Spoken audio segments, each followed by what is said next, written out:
Please just call me. A lot of girls I could pick and choose, but I'm picking you. But you're not picking me back. Damn girl, this isn't you. I must have fucked up bad, my bad, maybe it isn't you. Send you a text at 2, is it too late to get to you? See what's up with you when you tell me there's nothing new. Rumor has it there's someone new, hoping it isn't true. It's hard to get through to you when you never in the mood.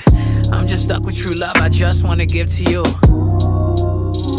That's real. I always try and fill a void just so I avoid how I feel. I always overthink cause I don't think I'm over you still. Never lost hope because I have hope, yeah I'm hoping we heal. You can't give you what I gave you, and nobody will. I have an emptiness in my heart that you only could feel. You're 1,000 miles away and babe, it honestly kills. I miss your laugh, I miss you bad, damn now I'm behind the wheel. But I don't even know, yeah. Girl, I don't even know where you are. I don't even know where you are.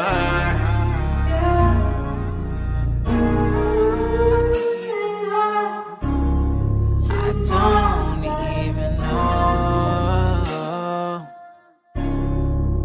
Please just call me. It's been a while since you left me, but I'll smile when you text me. After you realize your new man fucked up one time too many. I remember when we split, you said please don't forget me. I didn't forget, you forgot me. That's contradicting. Sometimes I sit and wonder if maybe it's just too late for me. It sucks because my anxiety won't allow me to wait and see all the love that you gave to me, all the things that you say to me. Please don't say it was make-believe. Hate it cause you're away from me. You took my heart and you went and split it in two. And everybody knows it. Nothing's what you give to me, nothing's what you did for me. I thought you were into me, you made me a memory. Gave you all that's left of me, everything is dead to me. Where are you mentally? Cause I don't even know, yeah. Girl, I don't even know where you are. I don't even know where you are.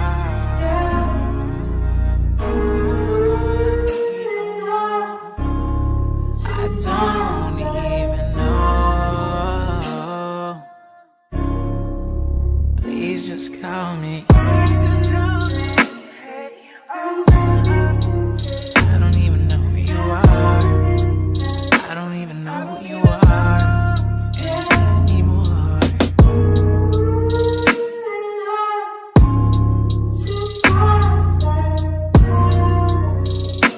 I don't even know.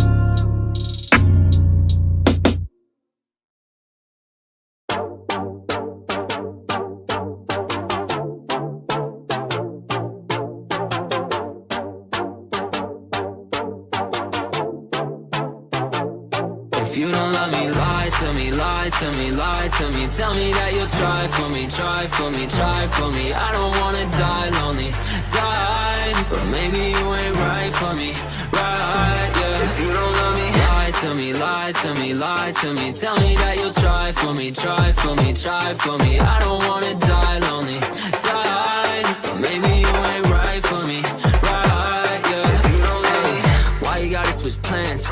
You already got my hopes up, just let me know in advance. Next time you ain't tryna show up, I just turn into a man. Cause everybody gotta grow up, I've been ready, what's the hold up? It's either you and me or no one. I always focus on my brand, you got with someone named Brandon. Knew that wasn't in the plan, but I know it wasn't random.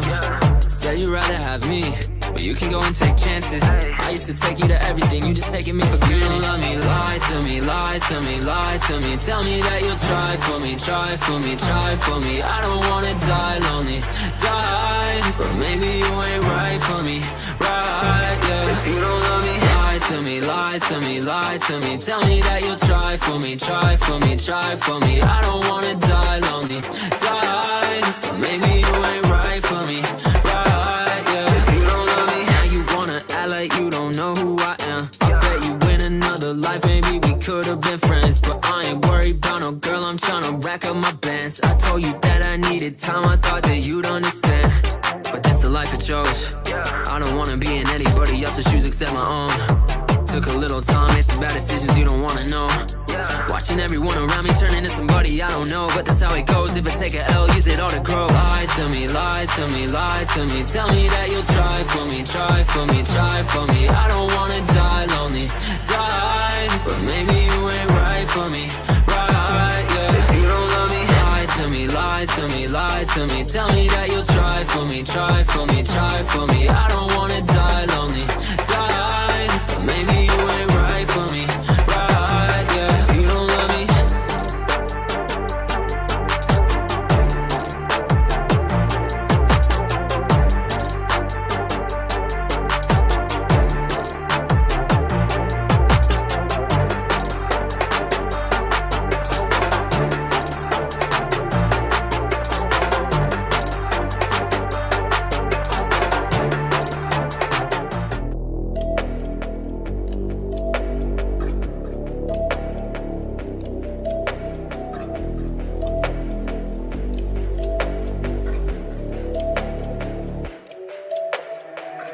everything I used to dream being real right now, now. If it wasn't working, I'ma work it out, yeah. I keep on going till the lights go down, yeah. Till the lights go.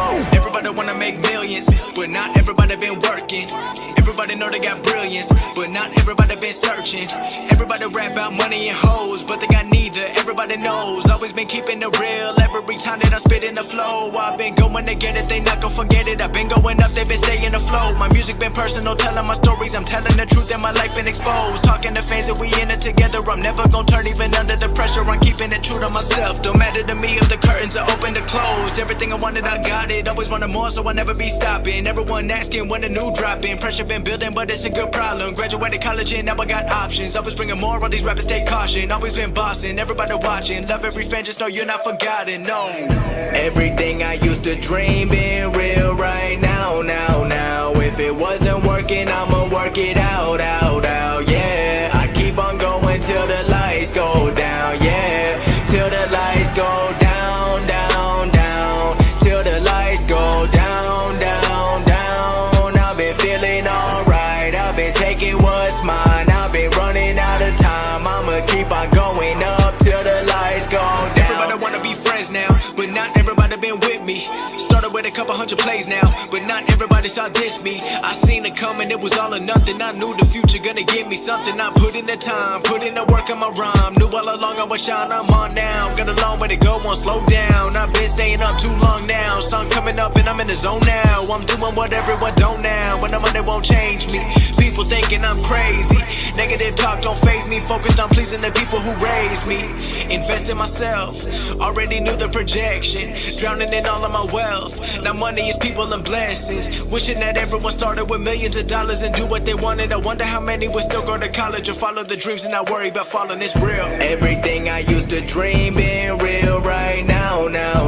If it wasn't working, I'ma work it out, yeah. I keep on going till the lights go down, yeah. Till the lights go down, till the lights go down, I've been feeling alright, I've been taking what's mine, I've been running out of time, I'ma keep on going up till the lights go down. Till the lights go down. What's going on, everybody? It's your boy Scotty, or you come script how you want to do it. Listen, this is a nice little topic. And you know what? I'm thinking about, I'm gonna just start doing lives on Wednesdays. A lot of people been asking me, yo, what time do you do this? What time do you do that? I'm more of a shoot from the hip kind of person. That's always I've been like laissez-faire with that type of stuff. But I might do it unscripted, off script Wednesdays. That's just I think that might be my new mission. That might be my new job. You know what I'm saying? Do live shows on Wednesdays, talk about the upcoming games, talk about some of the stuff, and then do my pregame and all that stuff on the day of the game. So I'm thinking if you like that idea, just let me know in the comments if you think I should do a scheduled live every day or every Wednesday, whatever, you know what I'm talking about. All right, let's get to the comments. Coach Simmons, appreciate you, my guy, for tuning in. Sean, what's good? See you bringing the heat. HBCUs with all the energy, bringing it. Thank you, appreciate you. They have NFL coaches bringing heat to the conference. What's good, Scotty? What's good, Zen Brown? How you doing, my guy? Listen, let's get Eddie George, new coach at TSU, good hire or not. Now, your boy Scotty got some insider information. All right, not from TSU, but some HBCUs in the SWAC. And they like it I've talked to some coaches, they like it, but they don't like it. You know what I'm saying? So it's a little bit a catch-22. They like it because of the publicity, but they don't like it because of the simple fact of the matter is your guys who have earned that job, guys who've put in the time, guys who have put in the work aren't getting those shots, aren't getting those opportunities. You feel what I'm saying? So it's a little bit of because you know when you get Eddie George, season ticket sales are going like this. Hotcakes. Matter of fact, I ain't never been to a Tennessee State game. Might give me a Tiger gear. You know what I'm saying? Like that's just how it happens when you bring energy into the program. But what about the coaches that have, gone the long route, high school, D3, JUCO, and worked their way up to be in that position to take a job like that, and then Eddie George comes in and swoops it out from underneath of you with no experience, no winning record, no nothing. Just because I'm Eddie George and I was a running back for the Tennessee Titans and I was pretty darn good and I played at Ohio State. You know what I'm saying? Like that's the stuff you got to worry about. Where's the merit in being a head coach? What are the criterias of being a head coach? Is it just that you are a figurehead nowadays? Because anybody can be a figurehead if that's all it takes. You know what I'm saying? If I'm gonna go be a figurehead of a program and my face is just the thing to sell tickets, i.e. Deion Sanders, but just to sell tickets, then okay, we'll do that. But is it a good hire? It's not bad. It's not bad. And then like everybody else who protects, you know what I'm saying? Deion, I got to protect Eddie. We got to wait till the fall. You know what I'm saying? That's just how that goes. You got to wait till the fall till everything happens and comes together. And then you will see what really Eddie George is all about. Isn't that that's what the new thing is, right? Waiting till the fall. Just didn't know if that was what we was doing. Appreciate it, my guy. Appreciate it, Carlos. This is what HBCUs do to attract recruits. And this might be the new thing. This might be the new influx of what HBCUs have to do to get back to that status of what they were. Now, I would love for Ray Lewis, Ed Reed, you know what I'm saying? Who else? Hines Ward, Rod Woodson, players like that to come back and coach at HBCUs. It's probably not something that's going to be permanent, but it makes them uber relevant. Now you can't kick some of these coaches out that you can't kick the Odoms out, you can't kick the McNairs out and things like that. But man, let me tell you, Ed Reed goes and coaches at a Texas Southern. An Ed Reed goes and coaches at a South Carolina State, something like that. It's crazy. You're going to bring a fandemonium, and HBCU football is going to be must-watch TV, and it's crazy. And for a while, it won't even be about the players. It'll just be simply about the head coaches. You want to see matchups with the head coaches. Who wouldn't want to see Ed Reed on the opposite side? If Jerry Rice was the athletic director of Mississippi Valley State, you don't think he don't even got to be the head coach. He just got to be associated with the program other than being a former player. Like, who wouldn't want to see that? Jerry Rice and Deion Sanders on the opposite side of the field. What? Listen. Come on, Sean, talk about it. ESPN contracts gonna be flowing. Hey, guys. You listen, don't get me wrong. Dabo and Alabama is a great game. But you have Hall of Fame NFL coaches on the sideline playing one another. Excuse me, Alabama Clemson. Let's get to this man, listen. I forgot that the NBA helping build TSU a new basketball facility and practice. Damn, T is on the move. And Master P over there marketing. Master P, he gonna make him say, oh, you know what I'm saying? He gonna be out there in the homecoming. I'm telling you, get that mystical. Man, listen. Stop it. It's a thing. It's a thing. HBCU athletic directors are going to make it a thing. No matter how you want to flip it, no matter how you want to see it, it's going to become a trend. Because one, Black people, as we are right now, taking back the power that we hold in different platforms. If it's fashion, if it's entertainment, if it's sports, there's so many avenues that our culture affects and permeates throughout the world, that now we're going to start putting it in our own hands to do our own thing. Okay, you don't want to give HBCUs this, you don't want to give HBCUs that. Okay, we'll make it hot, because that's what Black people do. We make stuff cool. Let's not act like we don't. If we say it's cool, it's cool. If we do a dance, it's cool. If we put shoes and clothes on, it's cool. We make the culture. So instead of ESPN and them dictating what we watch and what needs to be on TV, when you put prominent Black athletes in the head coaching positions or even associate with programs, we're dictating you have to put it on.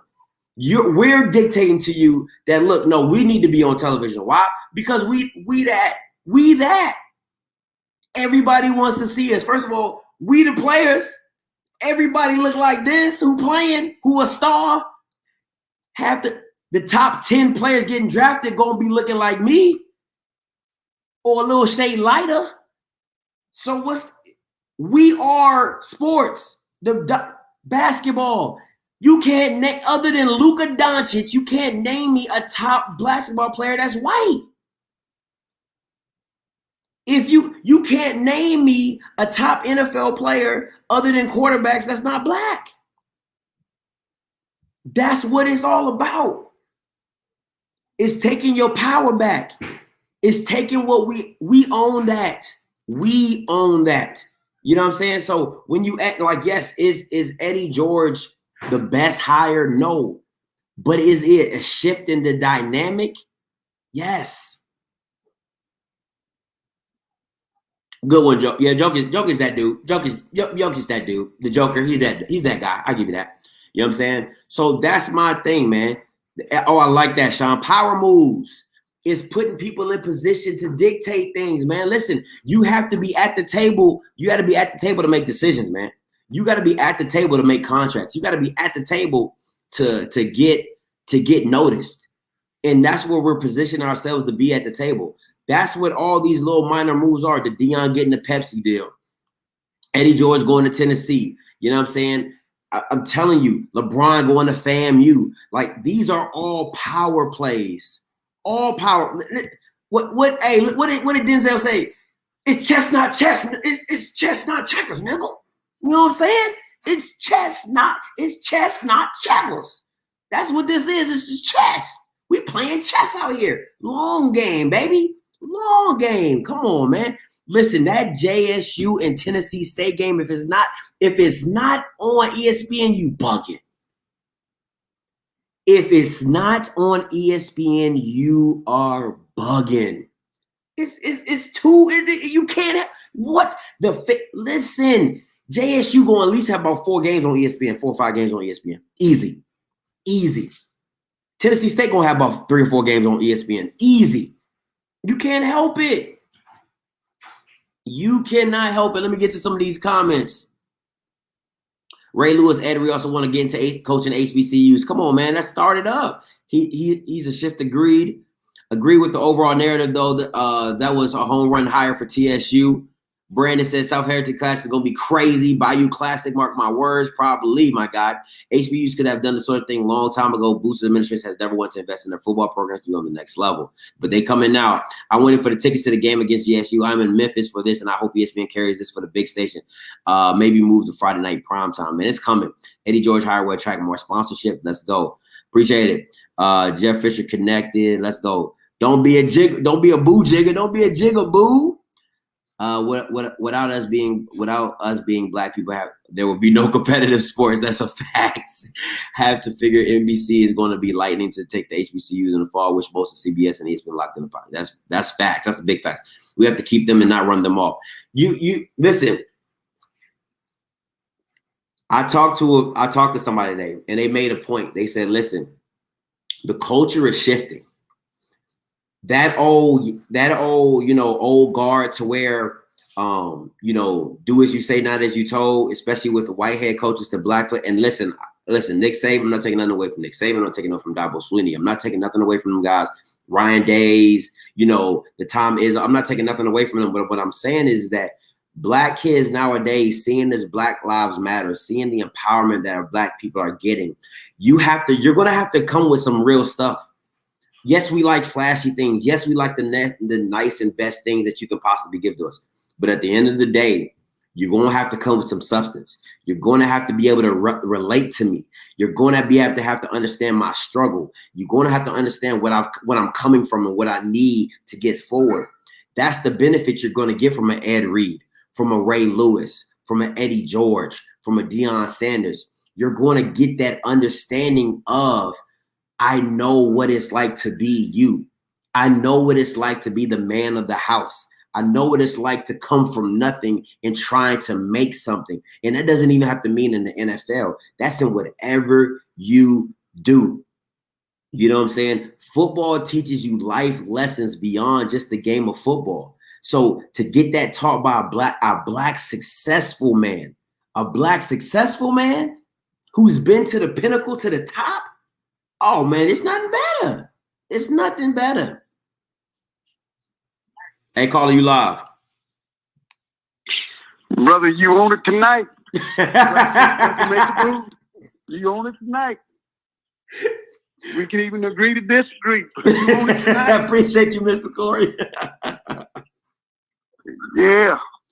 I mean, this is a beautiful thing from the standpoint of, at some point in time, black people, we have to be accountable to one. We got to make sure our younger kids, might have a future.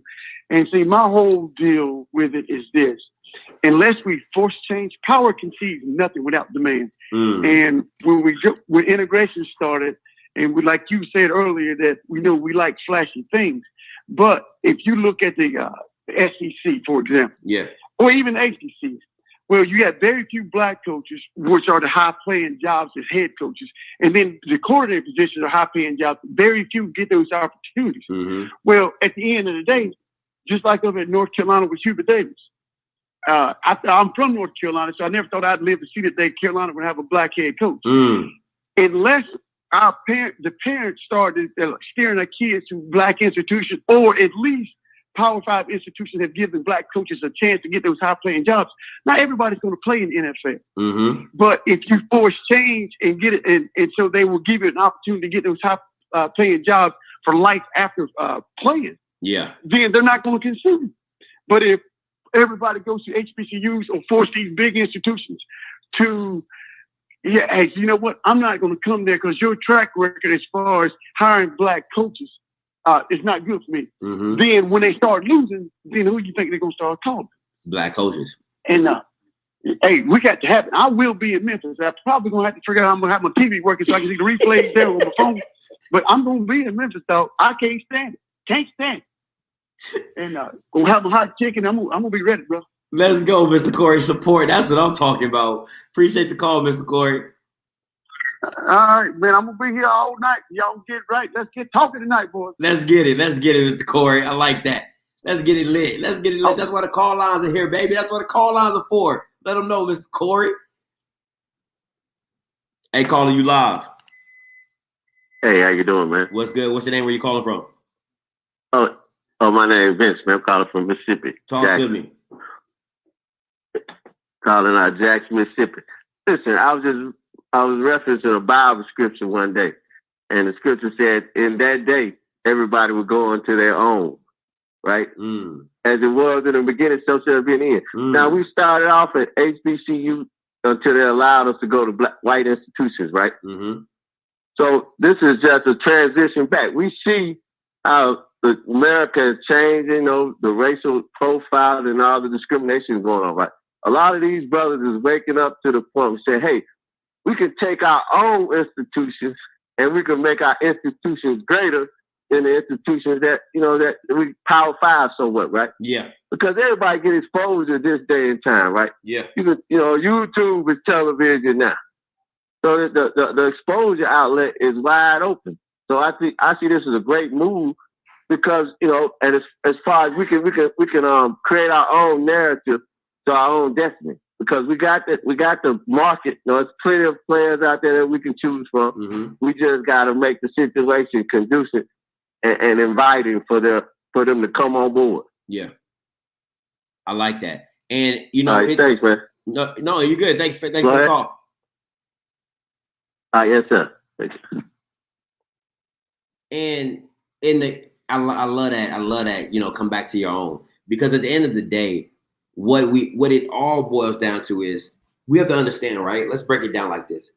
Harvard, right? Yale, all those schools have big donors, donors and boosters, all that type of stuff that give back to their school endowments, right? So that's why they have these crazy endowments and all that type of stuff. But when at the end of the day, what HBCUs need, we need the people that are outside to come in and submerge. You have the people that are inside. Okay, yeah, you got your alumni that give back and all that, pay their dues and stuff like that. But at the end of the day, you need the community to support the community.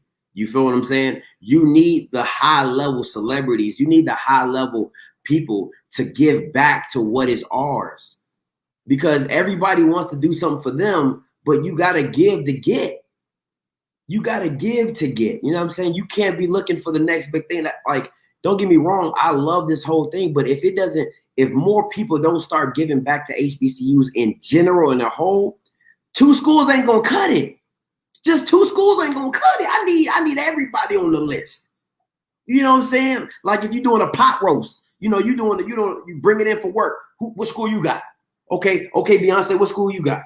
Okay, Cardi B, what school you got? Okay, Offset, okay, Lil Baby, what school you got? That's what I need. I need somebody like they're doing potlucks. You know what I'm saying? What dish you bring? Okay, what dish you bringing? I need one of those. What's good, caller? You live?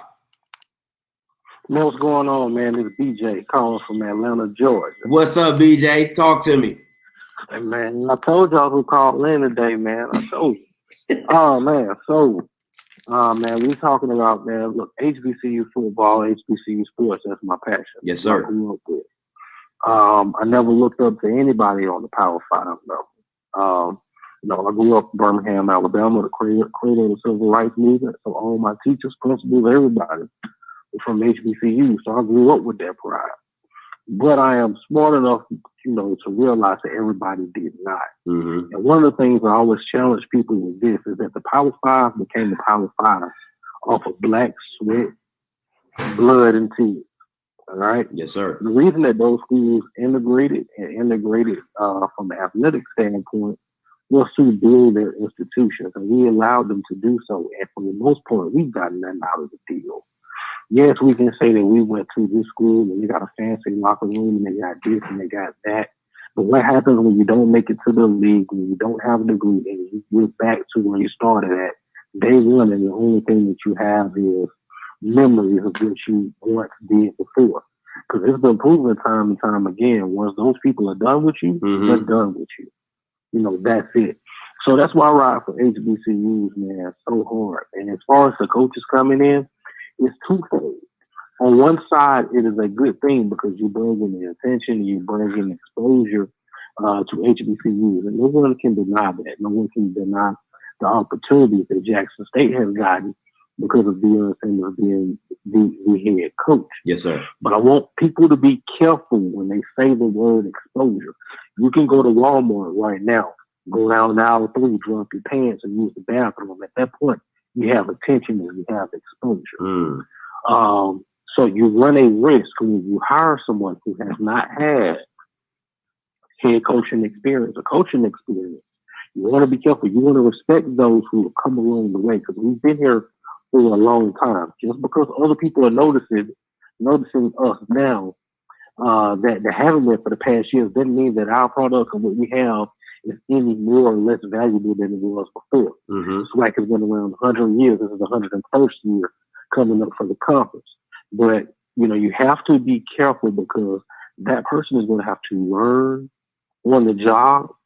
And college football is one of those places where it's almost impossible to learn on the job. So I think you have a twofold. On one way, yes, it is, a good thing to have that notice and attention. But on the other hand, you have coaches, assistant coaches who have bled, sweat, and have worked their way up, especially through the HBCU ranks, Mm-hmm. that are now not getting opportunities because you've hired someone who has not put in the work that they have, all because of the name. Yeah. So I think it's twofold. We don't know if this thing is going to work out for maybe 3-4 years down the line. Mr. Jones, let me ask you a question. How would you infuse the two with the exposure as well as good quality coaching? How would you go about, if you had a system or a plan, how would you go about either getting the exposure for HBCUs or getting the funding that most HBCUs need to become more relevant and more, I'll say, disruptors in the Power Five? Well, I look at it like this. I think when you start talking about the Power Five, I think at this point we're going to feel backwards. Most of your HBCUs are Division II and FCS. You have to dominate the level that you're on first. Got you. You see what I'm saying? Got you. Valdosta State is a powerhouse at Division II level. I can promise you, they're not sending back word about what the University of Georgia is doing. They're worried about Savannah State, Fort Valley, Carson Newman, and those teams at their level. So the first thing you have to do is dominate at your level first. I think one of the things that people forget is that you see the big games, the Bayou Classic and so forth, but Southern University, Grambling State University, our schools averaging 5, 6, 7,000 students as compared to a Power 5 school that has 20 or 30,000. There's a big difference. So I think when people start talking about comparing us to Power 5, you're hooking backwards at that point. We're about dominating the level that you're on. Dominate Sam Houston State. Dominate Gardner-Webb. Dominate Jacksonville State. Dominate at that level. Then once you conquer that, you can seek out for better. But I think when we start looking at where we are and then start looking at the Power 5 level, you're skipping over so many steps, and at that point you're looking backwards. Got you. So my last question to you, Mr. Jones, would be, what about the FCS playoffs? Because I've heard two sides of the coin on both. I've heard that it's not worth HBCU's time because they don't pay out, and then I've also heard that it's needed because you want to go against the best of the best, and you want to meet up with North Dakota State in the championship and set a tone. So what's your views on that, on the FCS playoffs? Man, I think you got to do what's best for you. Now, the thing about the playoffs is that teams that are in the playoffs are right now trying to figure out how to make money in the playoffs. That's the biggest thing. The Celebration Bowl has been the Ivy League, the Patriot League. There's been a few leagues trying to figure out how do we do something like that and make the money that's being paid out. I know you got a gentleman that calls in and he's all about the money that's made in the playoffs, and I wonder where he's getting his figures from. Because as a person that has been working in the media for some time and sits on a few FCS polls, those numbers and the numbers that I'm getting from athletic directors from Jacksonville State and Central Arkansas ain't matching up. So one of the things about the playoffs is this: you can still play those things in the regular season. You can play them in the non-conference. There's nothing wrong with that, because if you beat them, you beat them. North Carolina A&T had North Dakota State scheduled. Alabama State has played Jacksonville State. Bethune-Cookman has beaten Southeastern Louisiana and so forth. Southern has McNeese State coming in. You can play those teams in the regular season. The thing about the playoffs is this: if you look at the playoff television ratings and you look at the average attendance, it's minuscule compared to what you have at the HBCU ranks, even with the Celebration Bowl. When you look at the numbers that it does compared to the playoffs. And I think a lot of the playoff, that decision is usually made financially. I know that the NCAA comes in and they will assist you when you have to go on the road. Well, let's say if you have a home game, you have to bid for that. And then so much of that money goes back to the NCAA and not into the pockets of the school who's actually doing the hosting. Wow. So I think, that's a two-part, it's a two-part. I mean, you can have it both ways, but I'm from Southern. I played at Southern. And if you think Southern's going to do up the Bayou Classic, For the playoffs, you're kidding. Because if you ever go to the Bayou Classic, the Bayou Classic rivals anything that you see at a Power 5 level. From the people that are in the city of New Orleans, from the game attendance to the intensity and everything else, you would be challenged to find anything outside the Power 5 that relates even close to the Bayou Classic. So I think it's twofold. I like that the MEAC did play in the playoffs, and you can still get an at-large to it, but we can still schedule those things in the regular season and beat them and still meet our bottom line and get those payouts from the Celebration Bowl for the championship and so forth. That's facts. Appreciate the call, Mr. Jones. All right, man. All right. Come on, man. You see who I keep telling y'all, you got to get your notification up. You got to get your notification gang up. If you're not hitting the bell, you don't know who gonna call in. I got Mr. BJ Jones calling in. What we talking about? Come on, man. Man, y'all think I'm playing. You need to get your notification gang up. If you haven't hit the notification bell, I'm telling you now, you done messed up. You done messed up. What's up, caller? You live? All right. Okay. I'm calling in support of Maynard because you gotta talk a little louder. You gotta talk a little louder. Yes, I'm calling because of Maynard. I've been following him all his career since he was at Winston State as a quarterback, and he come over with Bill Hayes to A&T. But Maynard has always been that type of individual. He's confident, and he's one of the best offensive minds, in not only in the SWAC, in any football. He could probably be an offensive coordinator in the pros. The man is a genius when it comes to offense. He just hadn't got his due. But the SWAC coach for Jackson State, Deion Sanders, should be like a coordinator, not a head coach, because he's not into the head coaching yet. They elevated him there, but he's not ready for that. That's just my opinion. No, you good, and your opinion always welcome here. Appreciate the call. All right, thanks for listening. No, anytime. All right, so listen. Hey, listen, and that's my goal. That's my goal right there, to be the HBCU Paul Feinbaum. That's the goal right there. All right. Now, next question for you guys, right? Oh, let me see. Better hire Hugh Jackson or Jeff Fisher? Better hire Hugh Jackson or Jeff Fisher? I want to get in that. Answer your comments below. You can call in. Let's talk about it. What's up? You live? Okay. Anyway. Hey, you see me? You see me rocking? Listen, we doing it, baby. We doing it. I got a Hugh Jackson. I got a Jeff Fisher. Jeff is an advisory role. It's still a hire. It's still a hire, but thank you for the minuscule, but I know, listen, this next question though, this next question gonna get you. I know it's gonna blow up, and it's no shade. It's no shade. Who has the better coaching staff? There's no shade here. All right. These are two celebrity coaches with two celebrity staffs. Who got the best coaching staff?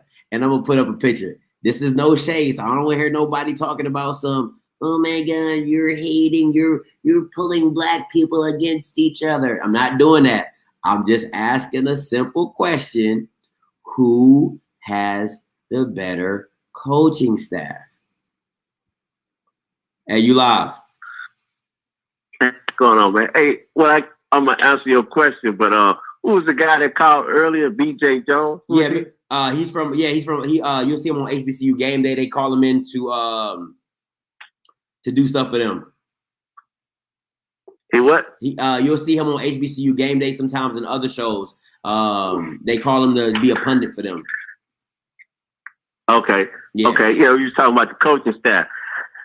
I think Eddie George got a better coaching staff because as far as I think Eddie George with TSU got a better coaching staff because I think his coaches are more, up to date. I think his coaches, they understand the game of football better. More professionalism will come to his team, I think.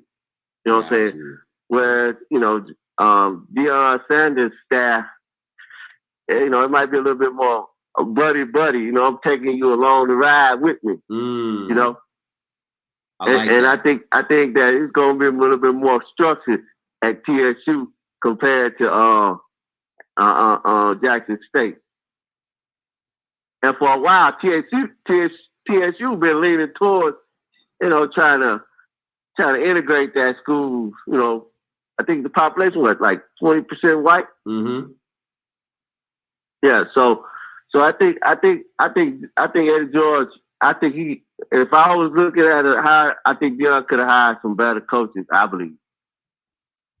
If you look at Ed Orgeron at LSU, I didn't want to go there. He got some good coaches that transformed his program around. Yeah, like Joe Brady and stuff like that. I agree with you. My thing was this when it came to Deion's coaching staff. I thought he was going to bring it, and I gotta respect Deion because I see loyalty that's big for him. Like he gonna ride with the people he's always rolled with, and I can respect that. You know what I'm saying? Like, yo, you've been with me when we was doing this. You've been with me, and I'm not going to leave you behind because I'm in this position now, and I have to bring these people over. You see what I'm saying? Yeah. So I rocks with Deion on that. That's loyalty beyond loyalty. But look at it like this: if you're not rolling with me, would anybody else hire you? Ooh. You know what I'm saying? Can you find a job anywhere else? Ooh. I can lead you to the water, but I can't make you drink. I can lead you to the water, but I can't make you drink. You dig what I'm saying, player? You know? I feel you. That's a big point. So you know what I'm saying? So I think there's gonna be some major changes coming up soon, especially with the offensive coordinator.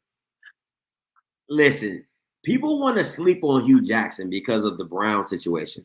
But let's not act like in Oakland he wasn't killing it.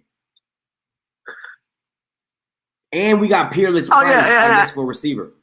Go ahead. For the receiver coach is Peerless Price as well. Oh man, that's what I'm saying, man. Listen, he know he can't coach. He's a manager. You're the CEO, man. You got to put people in positions that say, hey, do you know this sports? You're going to make me look good. Yeah. And I always like to say Ed Orgeron is a prime example. Ed Orgeron would tell you, I'm not, that dynamic of a coach. Yeah. But he learned from his stint, especially at USC. My brother is a Division I coach, right? Yeah. And he coached every, the guy from Green Bay, the running back, my brother coached him. Ahmad Green? Aaron Jones. Oh, Aaron Jones. Oh, okay. I got you. Yeah, my brother coached him for 4 years of college at UTIP. Got you. And so Ed Orgeron, he went to USC and learned how to put a system together. Yeah. And then he came back and said, hey, I'm going to hire coaches. And I think that any good head coach, you're going to need assistants that make you look good. And that's your job, you basically just the face. You said earlier figurehead, but basically, hey, in this day and time, a head coach can be just the figurehead. Yeah, because assistant coaches are pretty much calling the game. And that's what it usually is. They don't get the credit. The coach when they lose it, the coach get the blame. But if you go to a lot of other institutions, okay, take for instance Oklahoma, right? Oklahoma, you never hear about Oklahoma offensive coordinator, right? Because it's the head coach. But exactly, Lincoln Riley. Yeah. But you look at Clemson, right? Yeah. You hear about Clemson coordinator. The black boy, the black dude. He's the best in the game, right? Yeah. But Dabo Swinney is the head coach. I mean, but that's with anything. Like there's a thing I believe the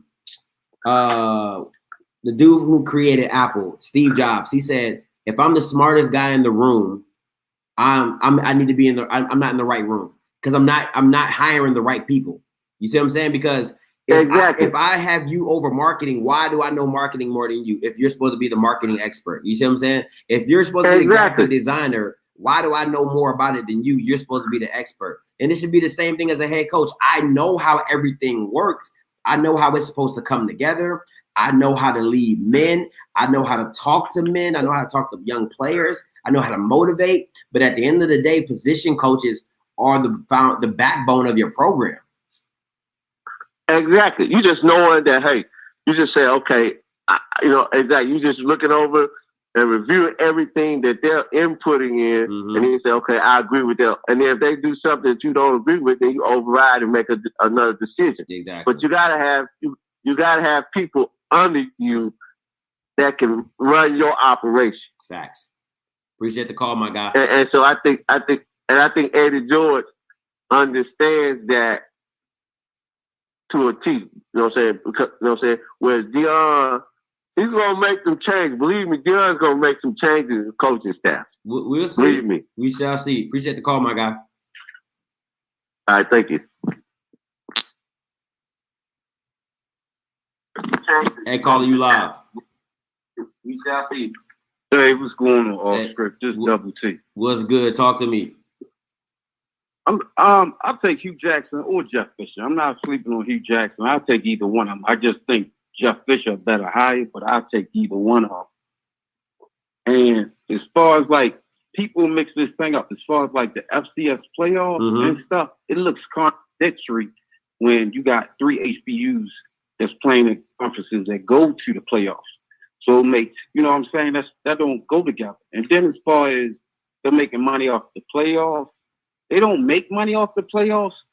And anything I say that's not fact, you can call me on it. Y'all can go to the NCAA website. They pay for all transportation, travel expenses. Last year, in 2019, they paid like $2.4 million for the teams to travel. And then if you host the game, the fees is regular, just like if you hosting a regular in-season game, and everybody splits the ticket sales, just like a regular game. Everybody splits the ticket sales. So it doesn't cost you. But what you get is you get the top recruits, like North Dakota State. What they got? Like, what, the number 4 quarterback, Trey Lance? Yeah. You get more sponsors. The top, when you play FBS team, they pay you more money. All those schools that went to the playoffs, y'all can look up their pay schedule. They play a FBS school, none of them got paid less than $450,000. So, and as far as like North Carolina, A&T moving to the Big South, my understanding, Celebration Bowl, they pay $1 million to each conference, right? That's if you make it, right? Yeah. So that's split. That's between 19 teams. They split in $2 million. If y'all saying the winning teams are getting the most money, let's say they get $500,000-$600,000. Yeah. North Carolina A&T is going to make that in the Big South without going to no playoffs in the regular season.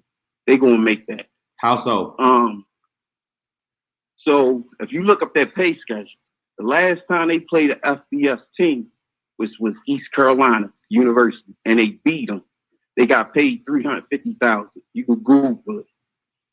Before the season got canceled, when you good and you putting up wins, people want to play you, right? So you're the best, and they want to prove they best.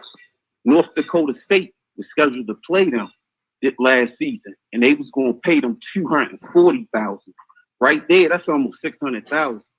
North Carolina A&T, their goal is to schedule one FBS team, one top FCS team, and they really want to schedule 2 of them. They want to get paid $600,000 to $1 million a season before the playoffs, and you can come up. If you beat in the playoffs, you know what that gets you. Top recruits, you get more money from sponsors, you get more exposure. Everybody on you. Yeah. NFL scouts is coming to see you, just like North Dakota State. They all up there on Trey Lance and all the offensive linemen up there. Yeah. And then just for pride thing, if you so good, you want to prove you good. I want to prove. Look, I'm the shit. I'm gonna beat your ass. Facts. And I'm gonna punch you. And I don't have to talk trash. Once I punish you, everybody see that I punished you. And, you know, everybody wants to say the SWAC. Any conference, you know this. You play top out-of-conference teams to prove your conference is better. And that's how you be like, yo, my conference better. All my schools, school beats the top school in your conference. Yeah. So we better. You beat everybody in your conference, I beat you. We better. I like that. And everybody with the MEAC, y'all want to say it's the travel expenses. Come on, we not retarded. The MEAC got formed in 1970. That's over 50 years of travel expenses. Don't take 50 years to realize this traveling expenses. Do that from the beginning. Yo, when y'all say that makes you sound dumb, retarded. Yo, let me ask you a question. That, man. You got to be from Maryland. Oh yeah, I'm from Maryland, dog. I know you from Maryland. I can hear it in your accent. Go ahead. Dog, look, I'm a hybrid, dog. I ain't gonna lie. I'm born in PG Hospital, the worst hospital on 295, and I grew up in Baltimore. I knew I could tell by your accent you're from Maryland. So, but as far, so you know, even when people say it's a money thing, you know, you get more money from every team when you out here producing. You know what I'm saying? Yeah. And that's it. You know, you producing. We should be happy. We got 3 HBCUs that's in conferences. They go to the playoffs and they can compete and prove they the best. You know? I like that. I like that. I'll tell you the real cut with MEAC. The MEAC thing was why NC North Carolina A&T left them. Yeah. Is because the conference, not the people, not the teams, the conference, the people that run the conference, they not requiring and promoting their conference. Like, look, everybody every member, y'all have to play an FCS team and y'all have to play another FCS team from another conference. Mm-hmm. Really, only 2 schools was doing that. Florida A&M, because they was playing Miami, but Miami's right there. That's why they was playing. Yeah. And North Carolina A&T. North Carolina A&T was really searching these schools out and playing them on a regular. They played Duke. They played East Carolina University. You know, they was searching them out and playing. Mm-hmm. It wasn't the rest of the schools, since MEAC didn't require them to play them, they weren't playing them. They was just playing the MEAC, saying we got the most wins, but you wasn't trying to, you know what I'm saying? You weren't trying to up your resume. Yes, that ups the conference. And then by your conference being top, you get more seats in the playoffs. Just like, you know, the 64, the NCAA tournament. Come on, y'all. You know what I'm saying? Let me ask you this. That goes out the window with the money thing, dog. Let me ask you this. Would you real talk, I'm off the phone after this. Real talk, y'all sound like bitches not wanting your team to compete against the best. I'm out, dog. Appreciate it. All right, man. Appreciate the call. Oh, man. I knew he was from Maryland. I could tell by his accent, straight up. All script, you got to win it in the fall. SWAC in the fall. This is what we need the HBCUs to come out highly and play the best. Ryan Script is going to go with Alcorn or Southern. He's down on Shedeur and his pops. I'm going to buy him a ticket to get the game against TSC so he could be a believer too. Well, I bet you if Shedeur didn't play good in that FAMU game, you ain't gonna buy me no ticket. I bet you that. Norfolk ODU annually. My non-black homeboy went to A&T for a year, was a wide receiver and led the team. Okay. Since NFL owners don't want to hire Edgar Bieniemy, he should go to HBCU. I so agree with that statement. I so agree. But what happens with that is if you can't recruit well at the same time as you're coaching, you know what I'm saying? It's only so much you can do. It's only so much you can do. You know what I'm saying? But, you know, I do agree with you. That's what's up. Oh, thank you. Appreciate you.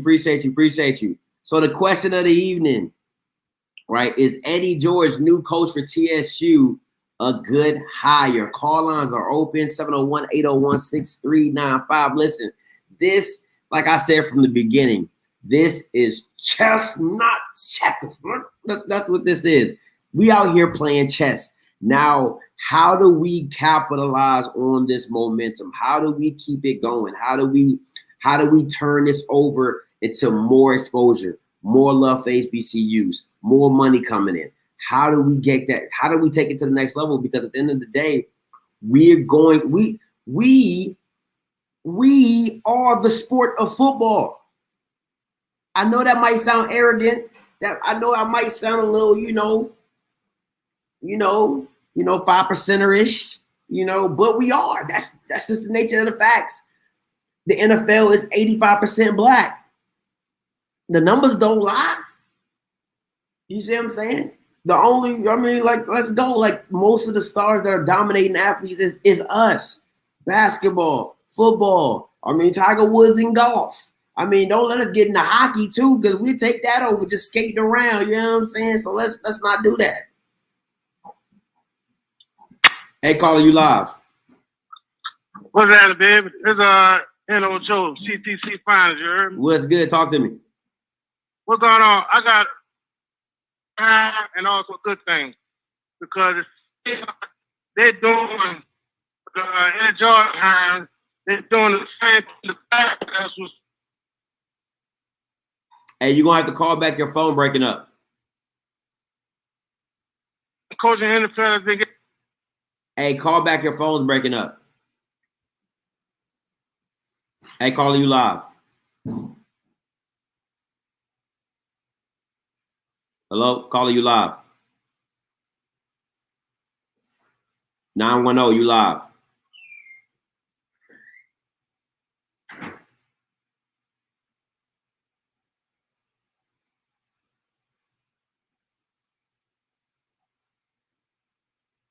Y'all call back because y'all phone acting up. Checking in on my brother. We're going to have you working 24/7 soon. Thank you for this platform. Appreciate you, my guy. Appreciate you. Somebody needs to get Cap. Ooh, this one hits right here. Don't get, look. Colin? Kaepernick? Man, listen, you done started something. Hey, caller, you live.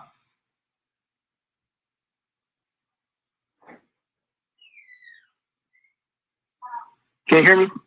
Yeah, what's up? Talk to me. Boy, you was about to get hung up on. Yeah, this is CJ from North Carolina. Where you from? You said, what's your name? CJ from North Carolina. Hey, what's up, CJ? Talk to me. Hey, yeah, man. I think the Eddie George hire is great, man. His coaching staff is solid. I've been waiting for somebody to pick up Hugh Jackson. Jeff Fisher is a great pickup. As far as the exposure for HBCU, it depends on if they win. It depends on if they win, man. Like, let's be real about it. Them playing FCS football, you don't really see FCS games being played on TV, even for North Dakota State. I didn't know who Carson Wentz was until they started talking about him on ESPN. And they didn't get an ESPN game until next year when he was gone. So it depends on these networks picking these games up and see what they're worth. Look, at the end of the day, North Dakota, the reason that ESPN started getting with North Dakota State, one is because of Carson Wentz, and two, North Dakota State is everything to North Dakota. They are Ohio State to Ohio. You see what I'm saying? Absolutely. You see what I'm saying? So it just they have that benefit of the fan base, the fandom that they have for North Dakota State from North Dakota. So you put them on, whatever television, ESPN2, ESPN3, them fans gonna come out in droves. Yeah, man. And one more thing I wanted to say, but I think people talking about, HBCU won't benefit from the FCS playoffs, man. Like, people got to understand. Think about this. How many times you done watch bowl season, and every year they say a school, this is their first time making a bowl game since 19-something. Mm-hmm. Or you watch March Madness and saying this is their first time making March Madness since 18-something. It's going to take time. What HBCUs tend to do is they tend to put themselves in the box and say this one school hasn't won. Whereas a lot of schools out there that haven't won, it's going to take time. Yeah, it will, but it takes consistent investment as well as consistent time as well. You see what I'm saying? But I appreciate the call, my guy. Absolutely. All right, man.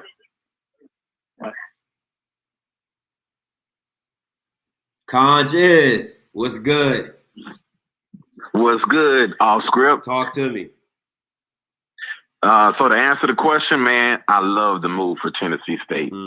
I was behind it when the rumors first got off the ground, and I'm supporting it still. We've been clamoring for this in HBCU football for decades, wondering what it was going to take for us to get some notoriety and for us to get former players. And we're talking about Hall of Famer players at that to come back to some of these programs to give them a boost. Yeah.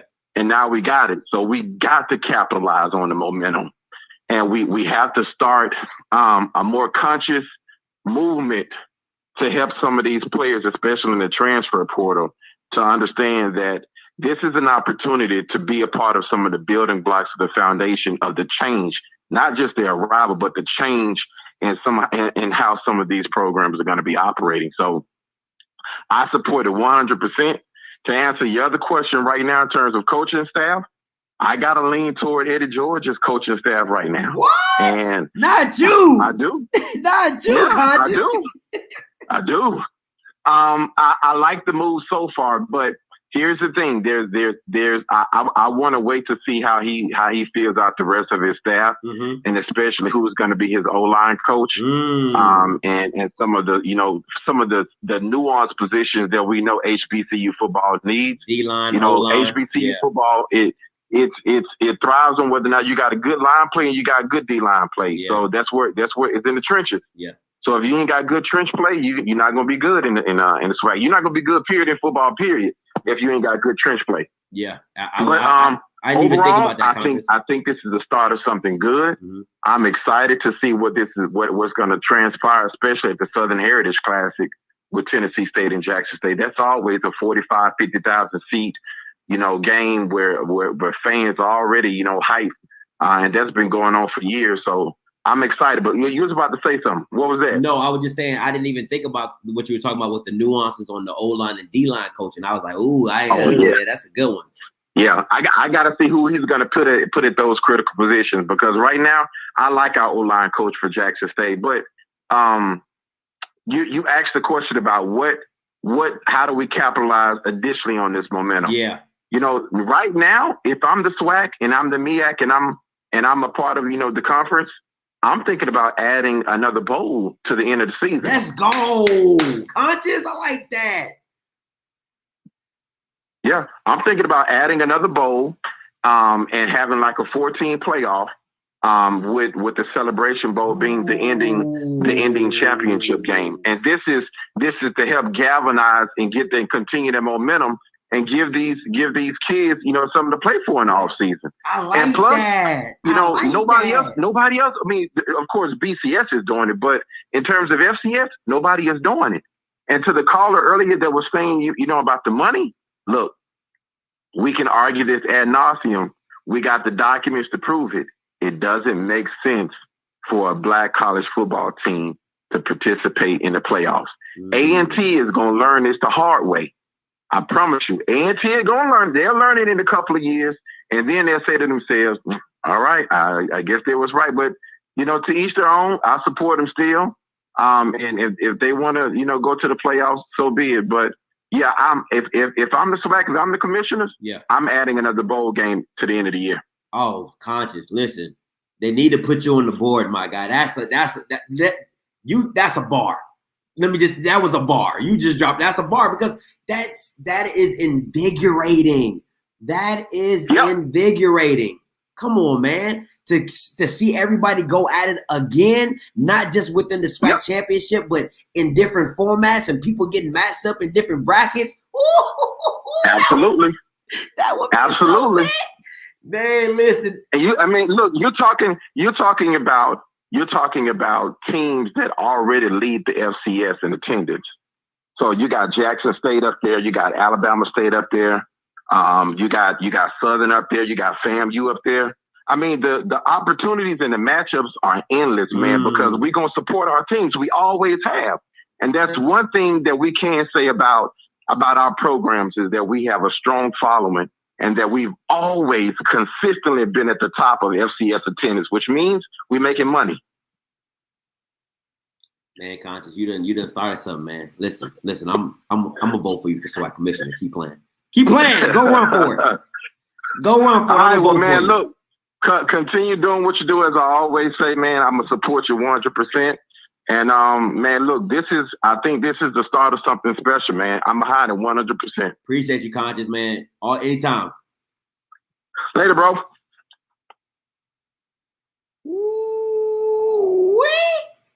Listen, if Conscious run for SWAC commissioner, he got my vote. Let me just say that right now. If he runs for my commissioner, he got my vote. Because that's a beast. That is beastie. Hey, caller, you live. How you doing, Off Script? This is Chuck B in Baton Rouge. Let me give it to you. Thank you for this show. Thank you for this opportunity. No, anytime, my guy. Talk to me. I'm gonna talk to you. I wanna just make a little history statement here. HBCUs have always been at the forefront of innovation. We would not have a classic if it were not for HBCU. Let's talk about bowl games. I've said, and I'm a Southern alum, I love my folks at Grambling, and we're getting it on this week. But the Bayou Classic was always the first bowl game of the bowl season. No one was playing football after Thanksgiving. Now, all of a sudden, people catch on. They realize how excited the fan bases are for football. Now it's rivalry week. I'm sorry. Hello, ESPN. Where did they get that from? Where did they? So when we talk about being innovative and creative, let me put this in front of everyone. Just what if?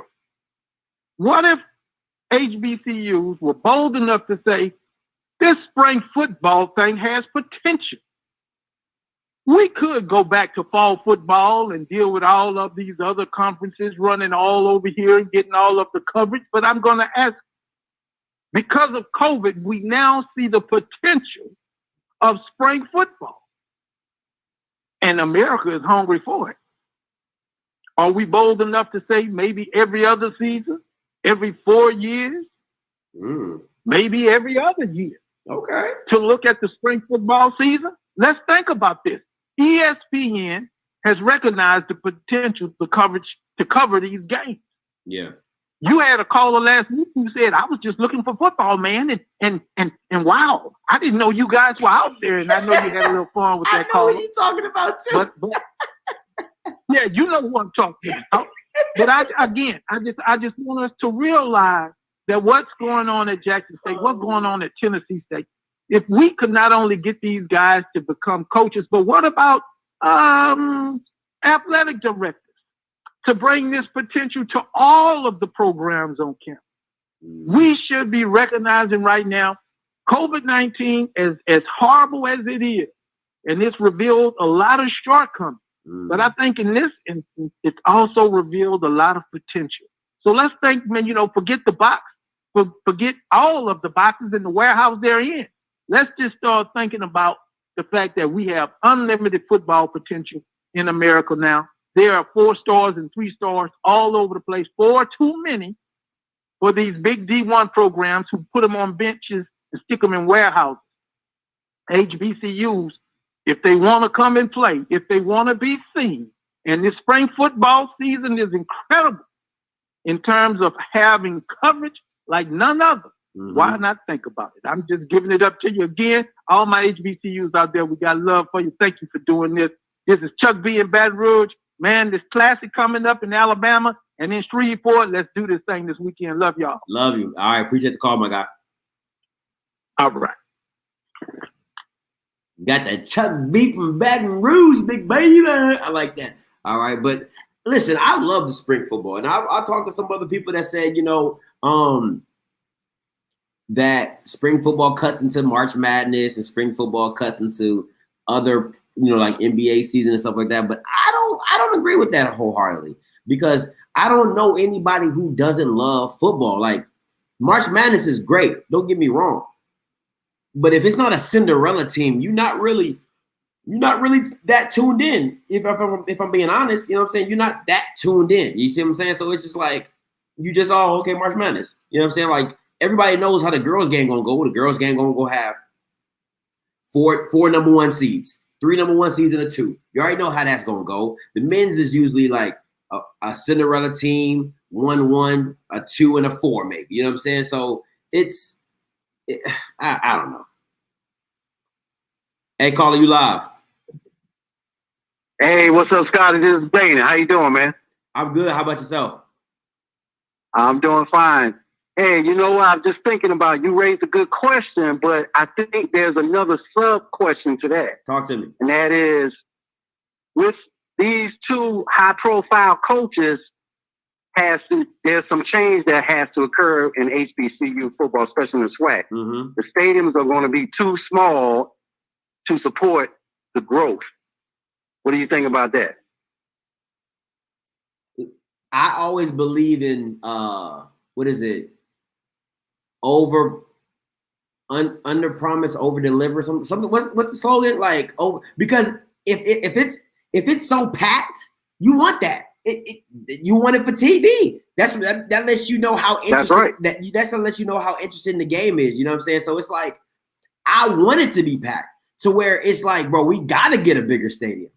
You see what I'm saying? But you got to. You know what I'm saying? But until that happens, you know what I'm saying? Until you have that experience, or until that goes down the way it goes down, you're not able to go to, boosters or your alumni and be like, look, this is what we got to do, because we're packing up stadiums and we can't do nothing with it. But at the end of the day, it only happens if you win it. People love winners. That's right.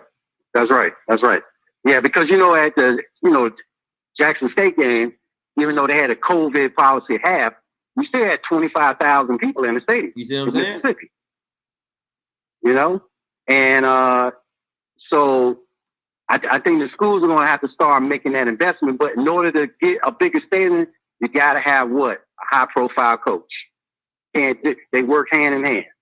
So that's what the state of Alabama is doing, that research on, where they're looking at building a new stadium for the schools. So it's a thought out there. Yeah, but you don't have to have the biggest stick coach. Listen, at the end of the day, it goes down like this, right?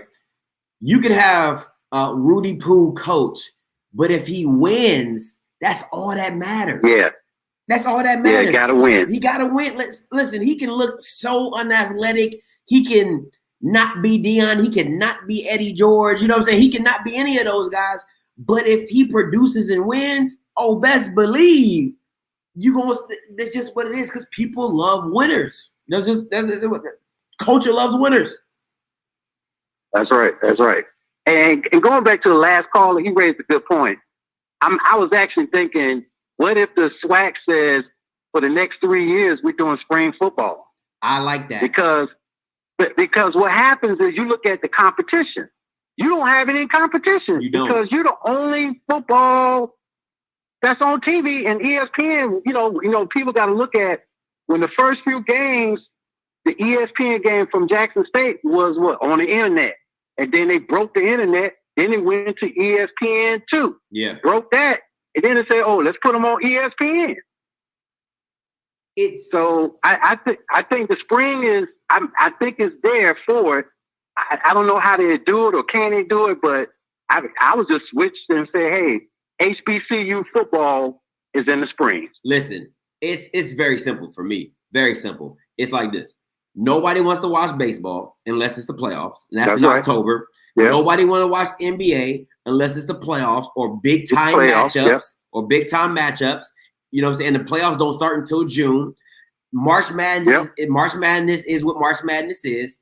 You got the cornhole tournament. I know a lot of people don't know about cornhole, but I watch a little cornhole. That's it. You don't have much competition. So why not why not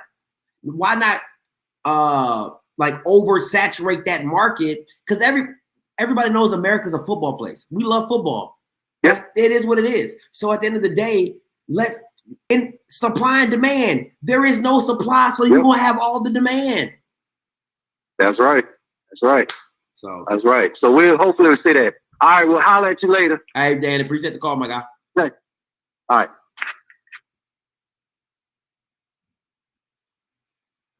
Hey, caller, you live. Hey, hello. This is Chris from Huntsville, Alabama. I'm originally from Virginia. What's up, DMV? You good with me, big baby? Let's get it. So I put in the chat. I talked about why limit yourself by just competing in the Celebration Bowl instead of proving that you're the best in the FCS, going against the best. Isn't that what it's all about? No, it's about the money. It's about the money. Everybody knows it's about the money. Nah, well, Hey, to me, it's about being the best. I want to be the best. But you aren't the school. You aren't the school. You have to see. That's why when people talk about, you can't always look at it from our perspective on the ground.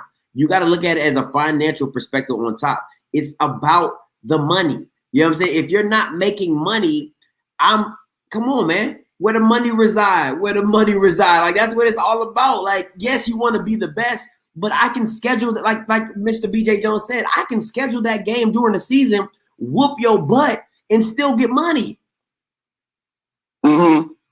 Okay. You see what I'm saying? Well, I just yeah. But that's just what was my opinion, because if people really go back to the history of the origination of the FCS division, the first national champion was the HBCU, Florida A&M, against UMass in 1978. Mm-hmm. Look at you dropping. That was the first. Yes. No, I said, look at you dropping knowledge out here, dropping gems. Yeah, that was the first. If people go back to history, in 1978, Florida A&M beat UMass for the national championship for FCS. But that's all I was calling about, and also continue to do a good job. Appreciate you, my guy. All right, man. Take it easy. I saw a comment that I wanted to address, but let's say for spring ball, right? Let's talk about spring ball for a minute. So what the issue with spring ball, and one guy brings it up, is talking about players getting ready for the draft. If players are getting ready for the draft, you ain't playing. You're not playing. You just skip out like every other player who does that in the Power 5 conference if they're not playing for a national championship. If you're playing for some small Taco Dorito bowl game, they opt out and they take their butts to the combine or whatever they got to do. It's no different than spring ball. If you don't want to participate, don't participate. If you're a draft pick, take your ass to get drafted. Like, well, it's not that hard. So you're gonna punish 70 kids because 2 are getting drafted? No. Take your 2 asses and take your ass on to the draft. Like, it's not rocket science. And then you got people in the comments talking about, but football's played in the fall. Things change. Life changes. Be more fluid. You know what I'm saying? Be more fluid. And matter of fact, the weather's better. So more fans can come out and not worried about the cold weather. Did you think about that? See, you ain't think about that. I ain't got to worry about the elements. Now, the elements make football the football. Elements make football, but at the end of the day, you good. No, you're not going to miss a whole season, my guy, because if you're coming out, if you've played that spring, right? That was your junior year, the last spring. So let's say somebody played this year and that was their junior year.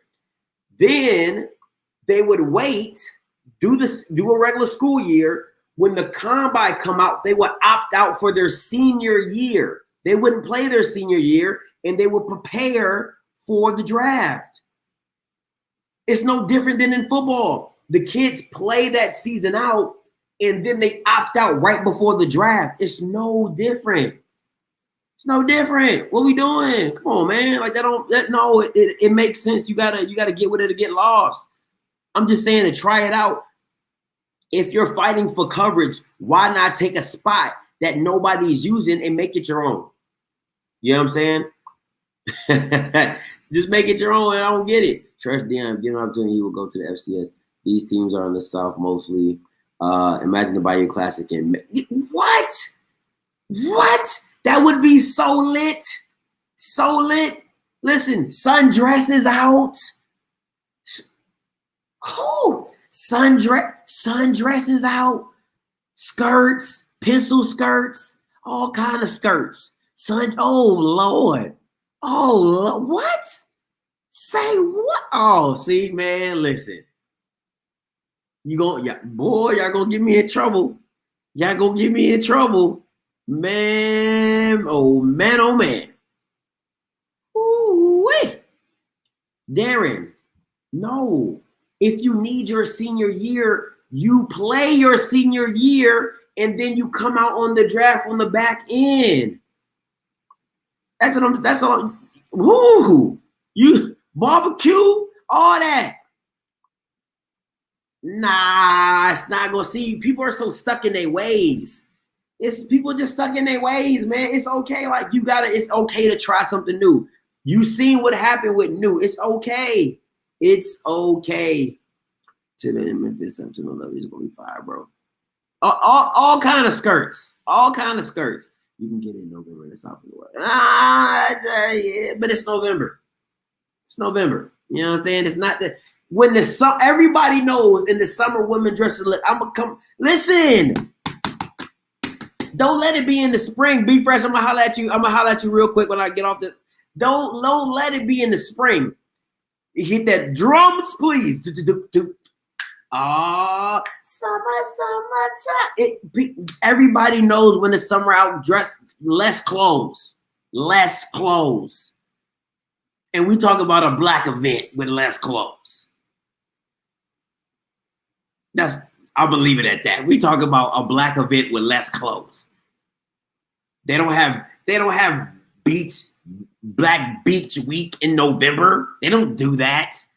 They have Beach Week when the beaches is open.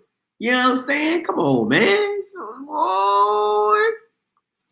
Ooh. Listen, I'll take the obstacles. I'll be out there hurling. Hurling. I'm trying to get with it.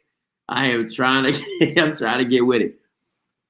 Scotty, you come into Southern Heritage Casting in Memphis, September 11th is gonna be fire, bro. Listen, I might have to make that trip. I'm in South Carolina. Ain't nothing but a hop, skip, and a jump. I might have to take that, man. Might have to get up on that.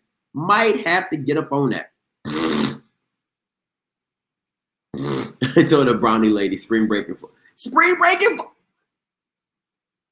Listen, like you got to see the possibilities. You're not visualizing the possibilities.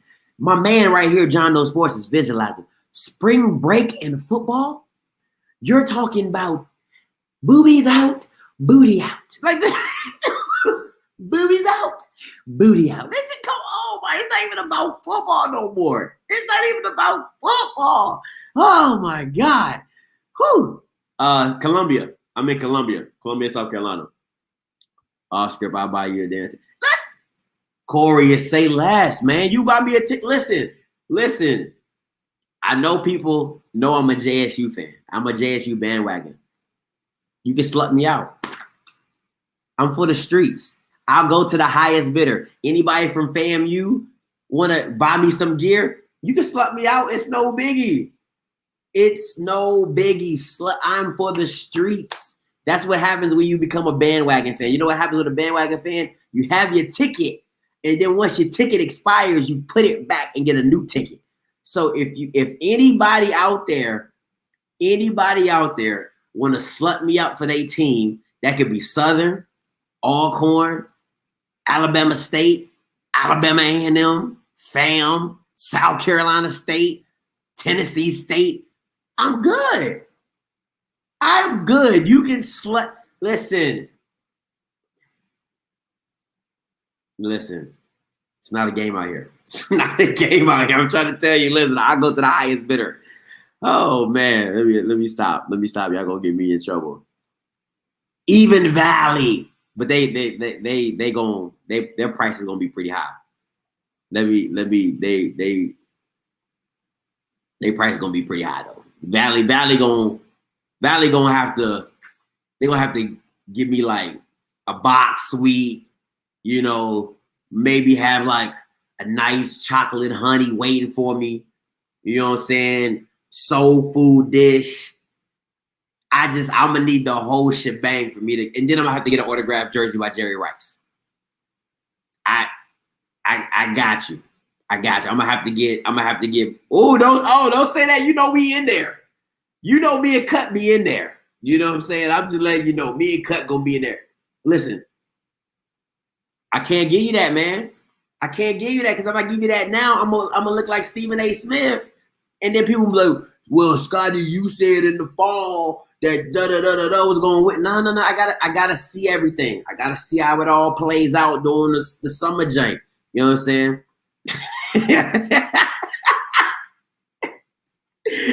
Oh man, I need full access to the tailgate to pull up to the Valley Gate. You know, man, listen, they need to have the meat for me there cooking already when I pull up. That's how much they're gonna have to slut me out to get me on that team.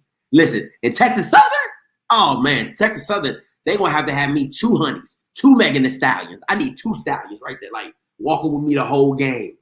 The whole game. I need them the whole game. Matter of fact, they over here handing me drinks. I'm like this. They hold them. I just, you know what I'm saying? They over there feeding me and all. I need all that for them to slut me out. And gear. Because you are the ultimate. The ultimate, sir. Listen, when you're a transplant into a culture, you don't got no, listen, you ain't got, be fresh, you stupid, bro. I'm gonna get to your comment.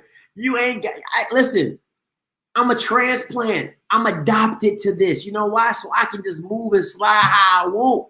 You know what I'm saying? My mama ain't going to no HBCU. My daddy ain't going to no HBCU. You know what I'm saying? My mama graduated from University of Maryland. So I'm good. I'm good. Oh, man. Hey, caller, you live.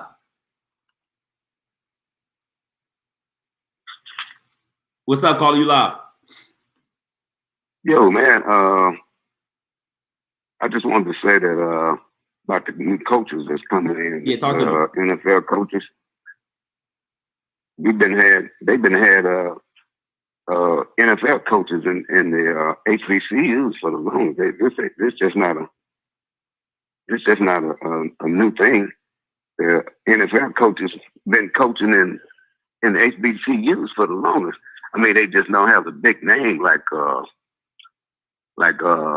Dion and Eddie George, but most of those staffs have guys that's done played in the NFL. What's your name? Where you calling from? You know? Huh? What's your name? Where you calling from? Hey, this Pep. This I'm calling from McKinney, Louisiana. Pep. All right. So let me say this. It's not just about. Yeah, I agree with you. There's former NFL players that coach everywhere, but it doesn't mean they don't bring exposure. That's the whole point of exposure. You know what I'm saying? Like, you want the big name, you want the big fish. I don't want the little fish that knows about the big fish. No, I want the big fish to bring in other big fish. You see what I'm saying? And that's what we're trying to do. I totally agree with you. They're not the only fancy ones, but right now, the way HBCUs are looking, they want tickets. They want exposure. Yeah. That, you know what I'm saying? Like, they're trying to make money so that they become relevant in TVs and contracts and people wanting to go see the people planning. Listen, do you know how many people have emailed me and asked me, am I going to the FAMU game? I literally have a folder full of people just asking me that, are you going to the FAMU game? Because it's that big because of LeBron James supporting FAMU and Deion coaching JSU. It's just crazy. It's crazy. But that's the headline. That's the storyline. Yeah, I understand that, but the FCS been in existence for 41 years, and 40 out that 41 years, the SWAC has led in attendance, and Jackson State has led the whole FCS in attendance, and that's without hiring Deion. So those schools has been drawing fans for the longest. You let me ask you a question. Do you know what do you know what the meaning of an underground artist is? Run it by me again. I said, do you know the meaning of an underground artist, like an underground rapper or things like that? Right. That's what HBCUs are. Like, they're cults. They're their own cults. They're their own underground rappers, right? But everybody wants to make it to mainstream. Everybody wants to be on somebody's front page. That's what HBCUs are trying to come out of. Like, everybody knows in that area what it's about. If you're from the area, if that's what you were born and raised into, it's everything for you. But everybody else, it's not everything for. You see what I'm saying? So you instead of always pleasing to your own fan base, you have to expand and grow. I listen, and I'm not even just saying like I'm special or anybody, but when I tell you, until Deion Sanders touched down at Jackson State, I could not name you 5 schools from the SWAC. No lie. I couldn't name you 5. You see what I'm saying? Yeah, I can understand that. You see what I'm saying? But by me being from the HBCU, I can name you all of them. But that's you kind of. But it's like you at home when you're at a HBCU. It's not like going to a school, a Power 5 school or another school that's in the FCS, but you like at home when you're at HBCU school.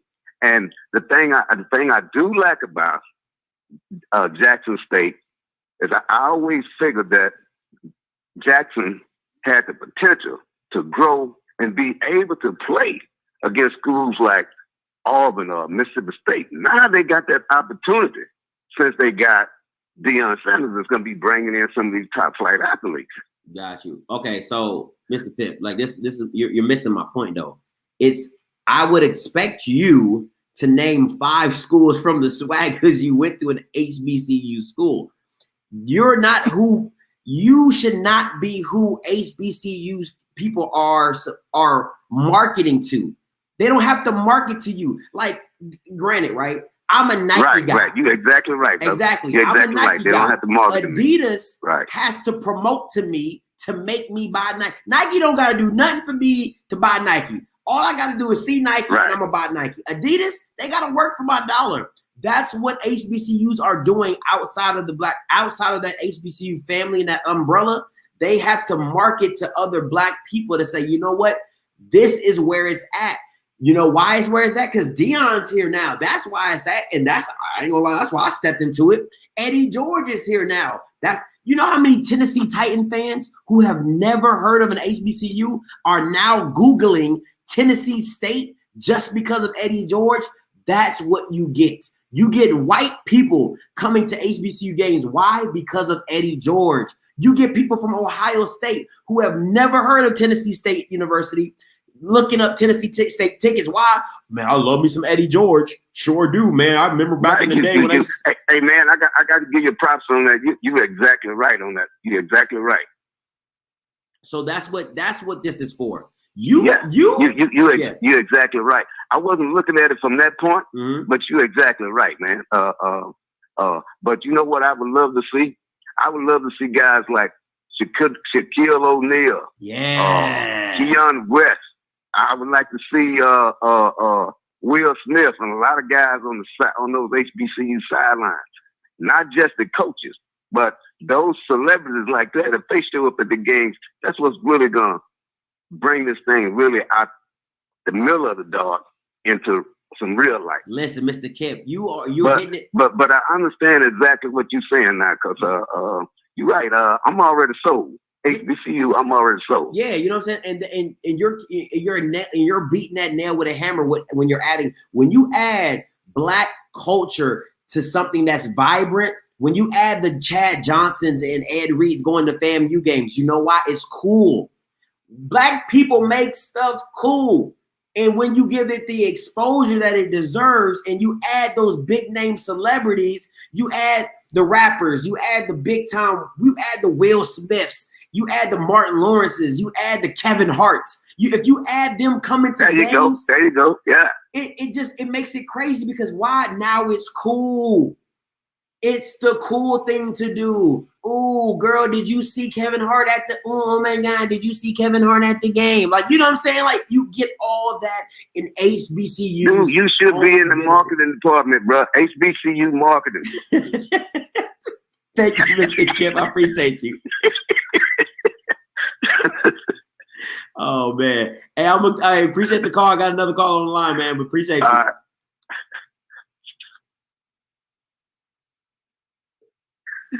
Hey, caller, you live.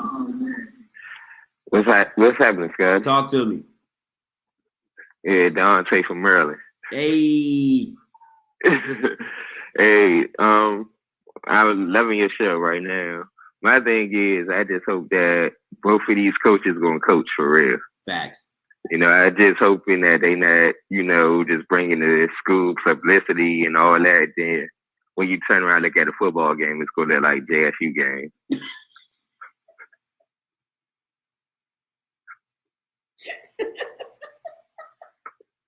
I get you.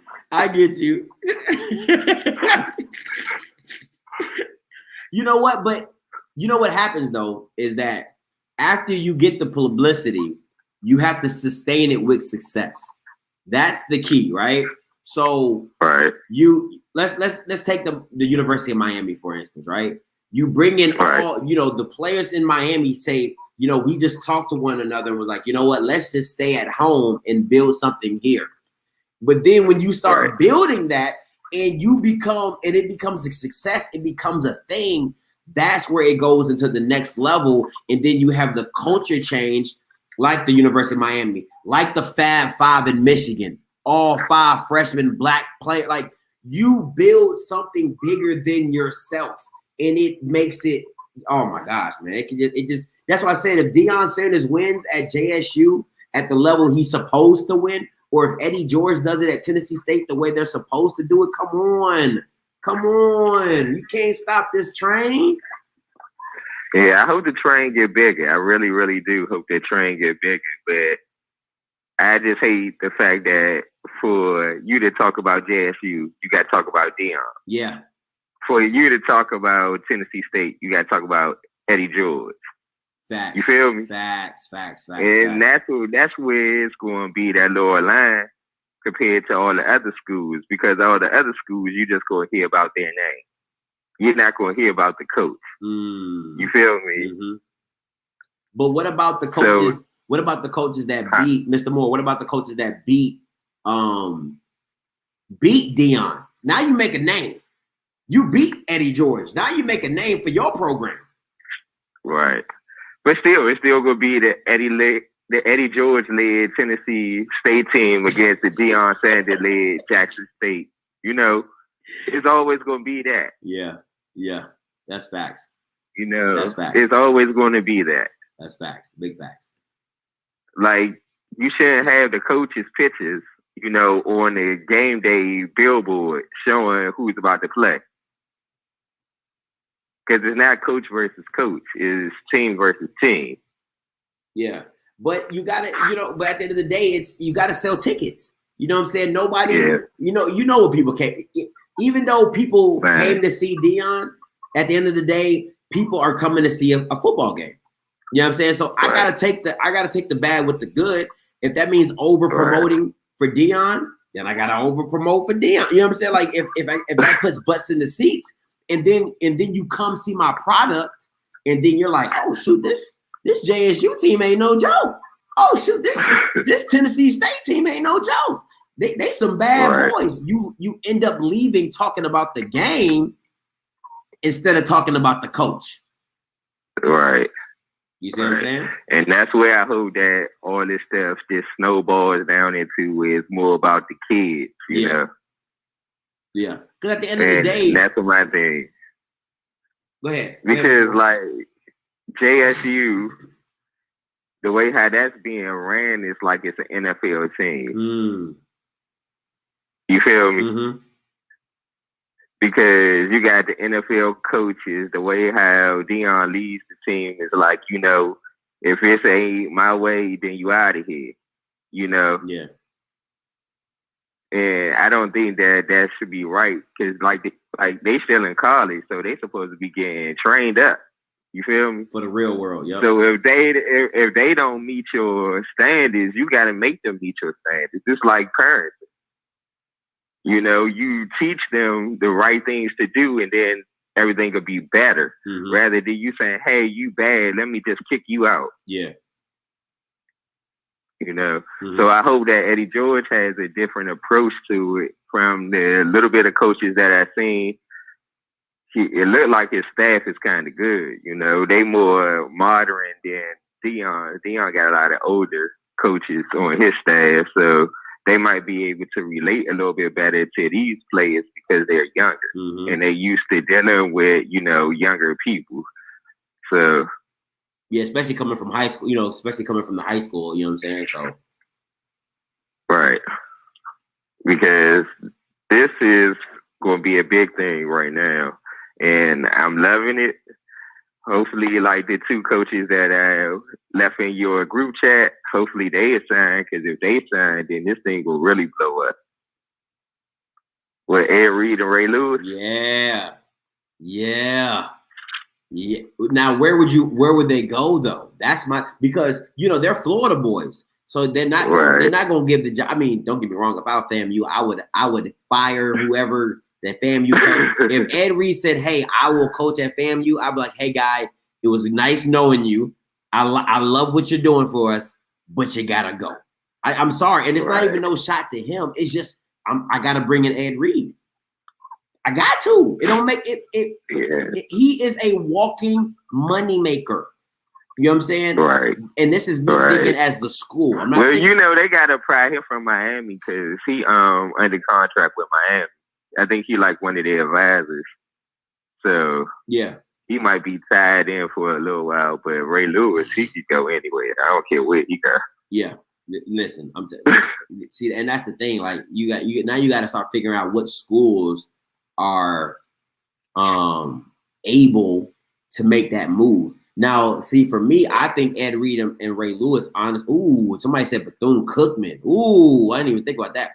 But you know, I really believe they bleed that orange and green. They really do. You know what I'm saying? I just don't think that they're Miami boys. So they wanna do they're Florida boys. And I think they would really want to give back to the University of Miami. I mean, as much as HBCU thing is a thing right now, I really feel they bleed that orange and green. If it's not a school in Florida, then they're not going to take it. That's just my personal opinion. I really think it's like that. But you got to think about it. Ray Lewis went to Maryland. What school he going to take in Maryland? He ain't going to take Bowie. He ain't going to take Morgan. No, he went to, he was a third. Yeah, but what I'm saying is, Ray Lewis is like, you know how many kids Ray Lewis got, man? He about to stay in Florida.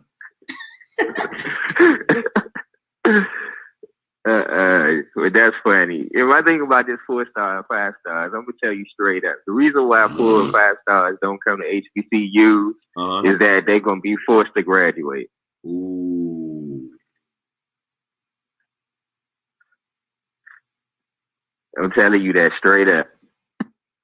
Yeah. That's the reason why they don't come to HBCUs. If you think about it, every time you watch one of the 4 or 5 stars play on Saturdays, they never put their majors down. They say we ain't staying long enough to worry about that. Huh? He said we ain't staying long enough to worry about that. We trying to get to the league. Right. They only on a 3-year plan and they majoring in football. Mm-hmm. But we'll see how it go. Okay, well, like I said, you and Cut got tickets. Just hit me up. You know who I really am. I got you, Mr. Moore. All right, peace. All right, then. Hey, you live? What's up, man? What's good? Talk to me. I don't know about Eddie George, man. That's my thing. You don't know about Eddie George? Why not? Yeah. The reason I'm skeptical with George is because he haven't coached nowhere yet. Oh yeah, Deion did it. So high school. So I'm gonna wait and see what kind of staff he bring in. You know, he already got Jeff Fisher. That's his advisor. He got Jeff Fisher on as an advisor, so that's one plus. So I'm gonna see who else he brings in: offensive coordinator, defensive coordinator, linebacker, secondary coach, all that stuff. Yeah. See who he brings in, man. You know, and then they do got a defensive coordinator. I just remember Jeff Fisher, son is gonna be the defensive coordinator. Oh my gosh, man! That's the stuff that be killing me, bro. Like, who has he coached? Oh, Jeff Fisher's son was coached in the league Plus, he coached at he was a defensive coordinator at Southern Utah at one point. He was an NFL analyst with the Rams. So he got some experience. So, and then like I said, they got Jeff Fisher as an advisor. So I'm gonna wait and see what happens after he get his staff together and see how recruiting goes, because he's gonna be playing with the team that's already there. So they're gonna be okay, but they ain't gonna change nothing right now. Okay, so as of right now, you got the JSU coaching staff being better than TSU. Yeah, hell yeah, right. As of right now, hell yeah. Okay. Hey, another thing, man. I know a lot of people might not know this, but Tyrone Wheatley's over there at Morgan State. The running back. He's over there. The running back, right? Yeah, he used to play running back in the league. Yeah. Okay. And he was a running back coach with University of Michigan for a while before he got the head coaching job. Okay. We'll see. You said Morgan State? Morgan State. All right, we'll see. So, hey, they've been making some improvements each year, so keep a lookout on them. I shall, that's my hometown right there. So we'll see what he working with. Oh, so you better start paying attention then. You should have been knowing this, man. Nobody care about Morgan State, my guy. Nobody cares about Morgan State. I care about Morgan State for the simple fact is they got Tyrone Wheatley over there. I want to see what he does with it. That's why I care about it. That's what's up. I mean, I respect your fandom for Tyrone Wheatley. That's what's up. But hey, I got another thing though. I listened to you. I caught the late part of your podcast. Podcast yesterday. They were talking about Deion laughing at the news conference. Okay. I don't see nothing was wrong with it, because this how I looked at it. Because everybody, got mad, think he laughing at the kid, but the reporter asked him about, his son and Jalen Jones all of a sudden being a competition. And I take it as he was laughing for the simple fact was because he was like, oh, they starting this up already. It's already been talked, it's out there that everybody's, saying that, yeah, it's his son going to be the quarterback. So that's how I'm looking at it. He was laughing about that part, like, yeah, here they go. I knew it was coming. So that's why he was probably laughing like that. And you know this because you talked to Deion after the press conference? No, I'm not saying that I know it. I'm just looking at it as me as a coach, and say my son on the team and somebody start asking me a question and it's not even a fall yet about my son, I will probably laugh like that too. Be like, they trying to start something. They trying to start something? So if they're trying to start something, wouldn't you do your best to diffuse it? He just answered the question. He laughed but answered the question like there's open competition at every position. That's what he did after laughing about it. He said there's open competition at every position. So what else do you think after saying that? I mean, there's a lot he could have said, Coach Green, but see, that's why you need to have your notifications on, because you could have called in yesterday to talk about it. But since you want to be Mr. Late, you know what I'm saying, I can't really go into it because that was yesterday's conversation. I understand. Hey, because I was taking care of some business at the time. That's why I missed it. I had some business. If you got business to take care of, that's business. I understand, you know what I'm saying? But I got to move on, Coach Green, but appreciate the call in, my guy. Hey, I got one more thing. Who you think gonna get the Norfolk State job? You got anything you heard in the grapevine? My grapevine is pretty thick too, no. You know what I'm saying? But no, I have not heard, but I would hope it's somebody from Virginia. I always like when native stars go back to like let's say Michael Vick. Let's say Michael Vick gets it. You know what I'm saying? Listen, I'm just throwing out names because this is where it's coming down to. I would love to see Michael Vick take over Norfolk State. What? Yeah. Michael Vick? And then I got one more thing, and then I'll be done. You say you'll get rid of Simmons at FAMU, bro? Okay, let me be very clear. I wasn't talking as a fan of FAMU. I'm talking as if I was the school. If I was the school, if I was the president, if I was the president of FAMU, and Ed Reed said, hey, I want to coach here, I'm like, Coach Simmons, you're gone. You're gone. It's not even a question. You're gone. You cannot bring me. If you win it, it shouldn't be there. I don't give a damn if he just won a SWAC championship. Listen, you're not Ed Reed. That's what it comes down to. You're not Ed Reed. Listen, you done a great job here. But let me tell you, Ed Reed, even if Ed Reed is not a good coach, he could just be a figurehead. I just need you to be a figurehead for FAMU. That's just what it is. Right now, they don't need Ed Reed, so they got LeBron right now. True. So that's why they don't have to get rid of Coach Willie. You know what I'm saying? Because LeBron is the figurehead. But if before LeBron got with them and you had Ed Reed, like, come on, my guy. Like, it's Ed Reed. Yeah. But I like what Ruben is saying. Why not hire Ed Reed as the AD? Now that's what's up. That's a smart play. Now you doubling your money. Defensive coordinator. Nah. Yeah. But I like it as the AD because now you're the figurehead of the school. You're the figurehead, not just the football program, of the school. You know what I'm saying? So I like that. Well, they got a good AD already, though. They got a good AD already. Listen, I don't care who they have. They're not Ed Reed. That's what you're not understanding, Coach Green. They're not Ed Reed. I don't give a damn who you have. You're not Ed Reed. This AD got the LeBron deal done. So that's why I say that. Listen. I don't know. You know who got the LeBron deal done? LeBron.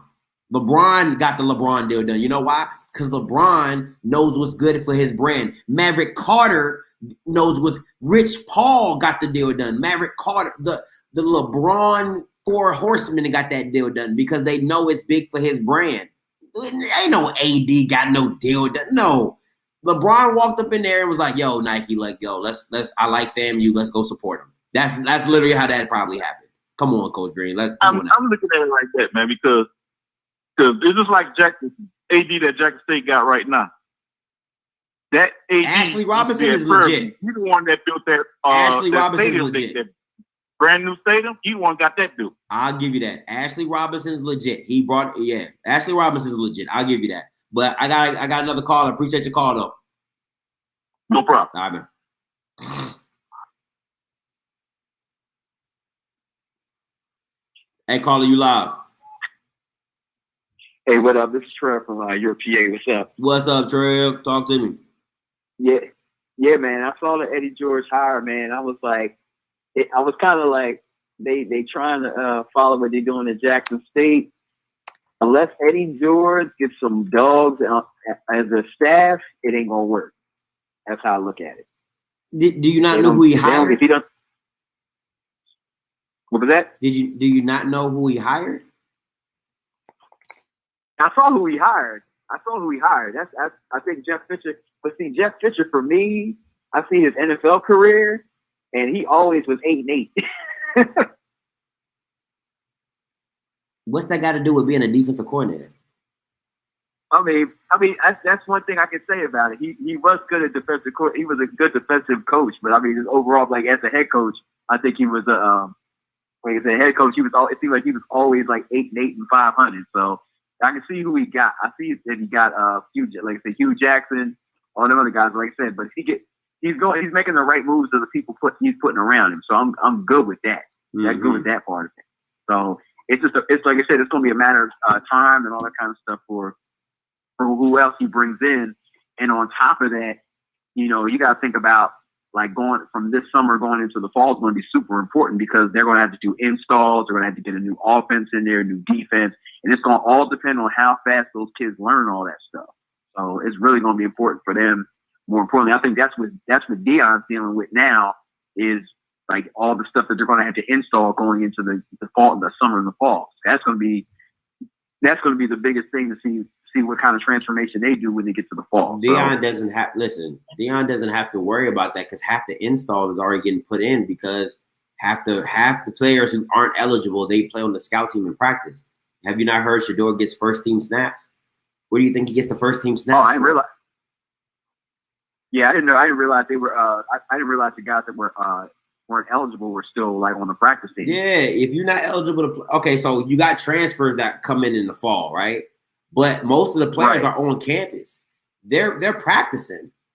You just can't play. So it's not he's installing all the stuff that they're going to run in the fall. Shadour's already installing it, and they probably ran it 50 million times already.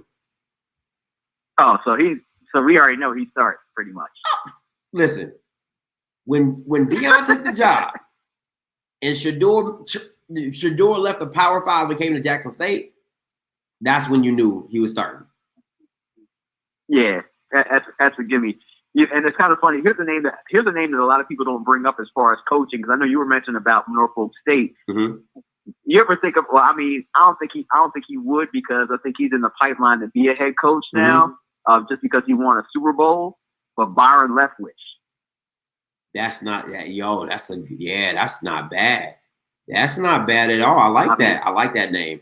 He would be a great pickup. I mean, you think about it. He's a Virginia dude. I mean, he went to Marshall. He went to Marshall. Yeah. But I mean, he's a guy that's like right now he's in the pipeline for a coaching position. He should be in line by at least after next season. That's not a bad look, my guy. I actually like that. That's a great suggestion. Real talk. I'll give you that one $100,000. That's a real good suggestion. Now the pay grade is a big drop. The pay grade is a big drop. That's the only thing. Yeah, that's the only thing. I mean, he would have to do it unless he really wanted to do it. But like Leftwich would be a dope pickup. But I figure that's why I said he's probably in line to get a head coaching position. Yeah. In the NFL. Yeah, it's coming. It's coming. I mean, the only thing if I was hiring for Byron Leftwich, I would think, okay, how much was it you and how much was it Tom Brady?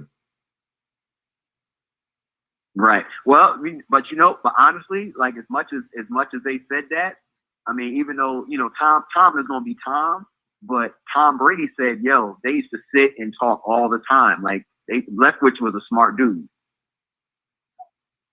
Yeah, I heard that in the interview as well. But that's not a bad. That's not bad. That's not bad at all. I like that. Yeah. So, all right, cool. That's my 2 cents on it. Oh no, you good, my guy. Appreciate the call. All right, no problem. All right, man. Hey, man, you guys got 5 minutes. 5 minutes before I end this live stream. Make sure you get your calls in. All right, you got 5 minutes, and I'm about to end this down. I'm about to shut it down. I only got 5 minutes. You know what I'm saying? So, man, but overall, man, this was an awesome. Appreciate the turnout. Appreciate you guys rocking with me. Appreciate all the comments and the chats and everybody like that and giving your opinions out and stuff like that. Before I go, make sure you go support the Patreon. Let me see.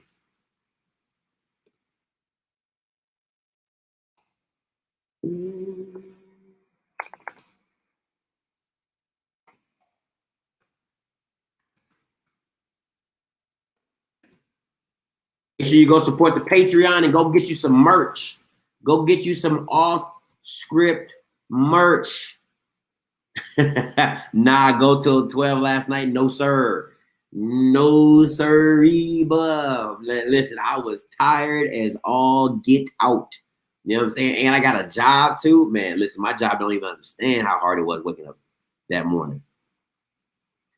Hey, caller, you live.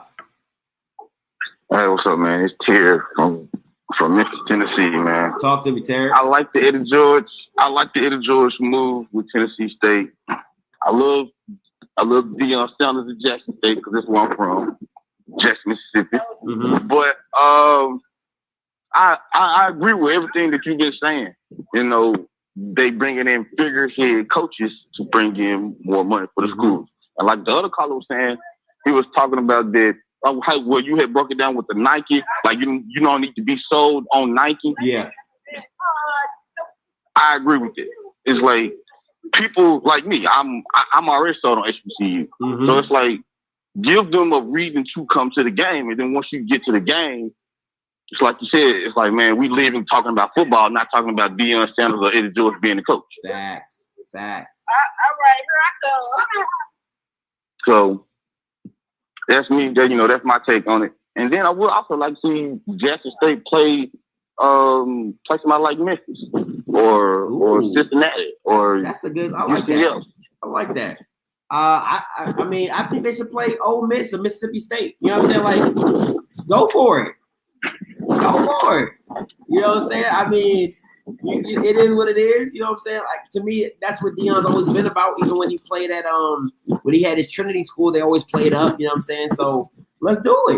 Let's see it. Let's see where we at. If you got all these studs, let's just see how they stack up. And I know people have been talking about I know it's a little bit off topic, but I know people mentioned and talked about JSU and the team now with they 3-3. Not really, but it's still spring ball, and all his dogs not on the field.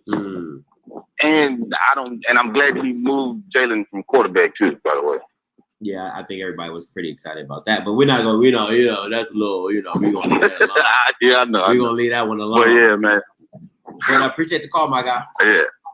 All right.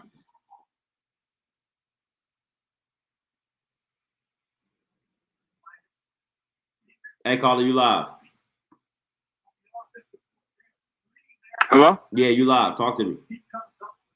How you doing? I was just asking. What's your name? What's your name? Where you calling from? The NFL creating a fund. What's your name? What's your name? Help pay for. What's your name?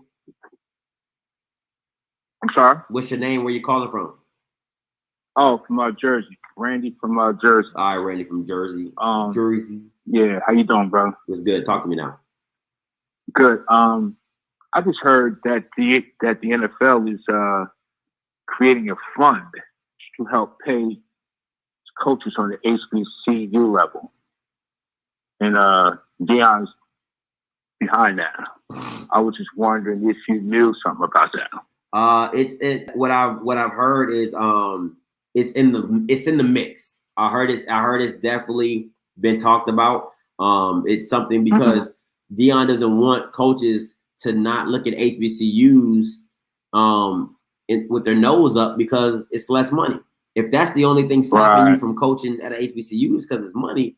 It's money. The NFL makes $4 billion. You know what I'm saying? Like, you got the money to supplement to supplement that. So why not use it? And like I said, all your players look like me, look like you coaching. Like, come on, man. Stop. Exactly. Like, there wouldn't be no NFL without HBCU football. Come on, we already know what that was. You know what I'm saying? True. Check this out though, but give him 3 recruiting classes and watch what happens with that, man. You think he's going to dominate the SWAC? 3 classes. You think he's going to dominate the SWAC?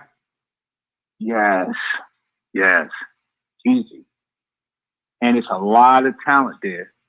But I just think that people trust him to help them get to like the next level. Yeah.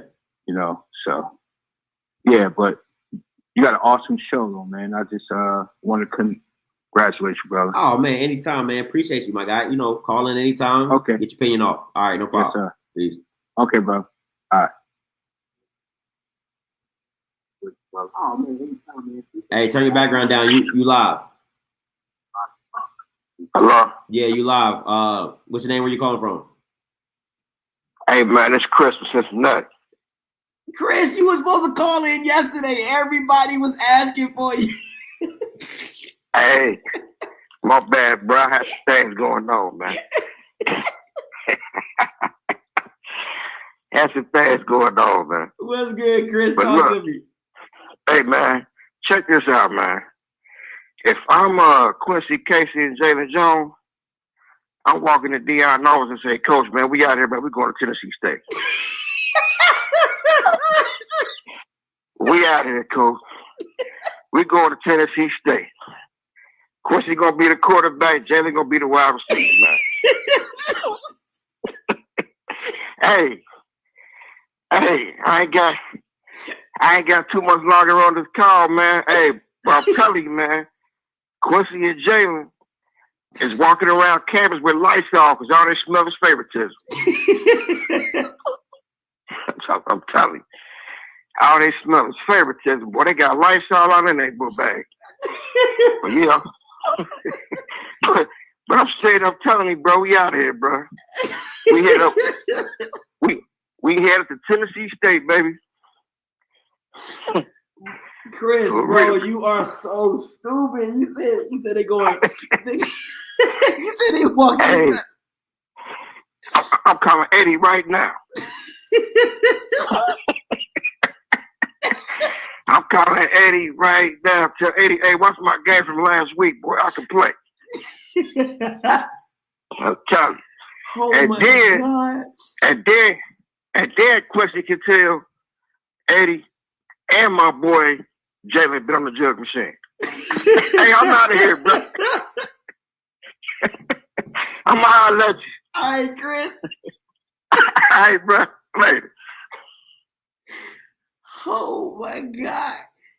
Oh my God. Oh my God. Oh my goodness. Oh Jesus. Oh, that boy is stupid. Oh, that boy is so dumb. Oh Jesus. That is hilarious. Listen, you don't want to miss these live streams. I'm telling you, you got Chris, you got Mr. T, you got Miss Felicia. You just don't know who gonna call in. You got Mr. BJ Jones calling in. You got Craig Maynard's brother calling in. Listen, I'm trying to tell you. You don't want to miss this. You don't want to miss this. Make sure you go support the Patreon. It's $4.99 a month. You know what I'm saying? That's like Netflix, but I ain't got no movies. And then if you want some merch, I got some merch dropping. Make sure you go support offscripttv.com, man. Listen, I'm gonna take two more callers. And then I'm gonna shut this thing on down. All right. So I'm gonna keep going until I get two callers. If not, I'm just gonna shut it on down. But God, that man is so funny. Jesus Christ. Oh my gosh. Y'all, boy. That guy. He does not disappoint. He does not disappoint. Whoo-wee. What we talking about in this? Let's see what we talking about in the chat. Let me back up. All right. Mr. Jug Machine. Yes, sir. Cut day with the emojis. I mean, you don't need celebrity coaches. They can use coaches that produce. Facts. That would be a great duo. Facts. Chris from Cincy. You already know how it goes down. All right. Got to do it stepbrother style. Be in the comment with the huddle link. Let's be real. His son is the better QB. Terry McGee, I don't believe in thee. Stop it, sir. No, he is not. You don't know that. Boris Thompson Meeks, I think Quincy would be a transfer portal like the other 4 players has done. Get coaches that produce like NCAA. Let's see what we got here. Some of these guys got PhDs in hating. Cut day. I look at the schedule of the best game, probably Grambling because they got Southern and Jackson State. Concharian thinks that works. And Kimberly Davis, LOL. Appreciate you guys. All right. I don't see no callers coming in, so I'm about to go ahead and shut this live on down. Appreciate you guys for tuning in. I'm your boy Scotty. You've been watching Off Script Live, and I think I'm gonna make this a habit of doing this on Wednesdays or something like that. I'm still debating it. If I'm gonna keep shooting from the hip with these lives, or if I'm gonna schedule something. So bear with me. Listen. Also, upcoming news. I'm gonna start putting my lives on podcasts. All right, I'm gonna start putting these things on podcasts. Apple Podcasts, Spotify Podcasts, Anchor, iHeart, whatever the podcast stuff is. We're gonna do that. All right, so you don't gotta be on YouTube to catch me. You can be riding to work and get these 2-hour work. You feel me?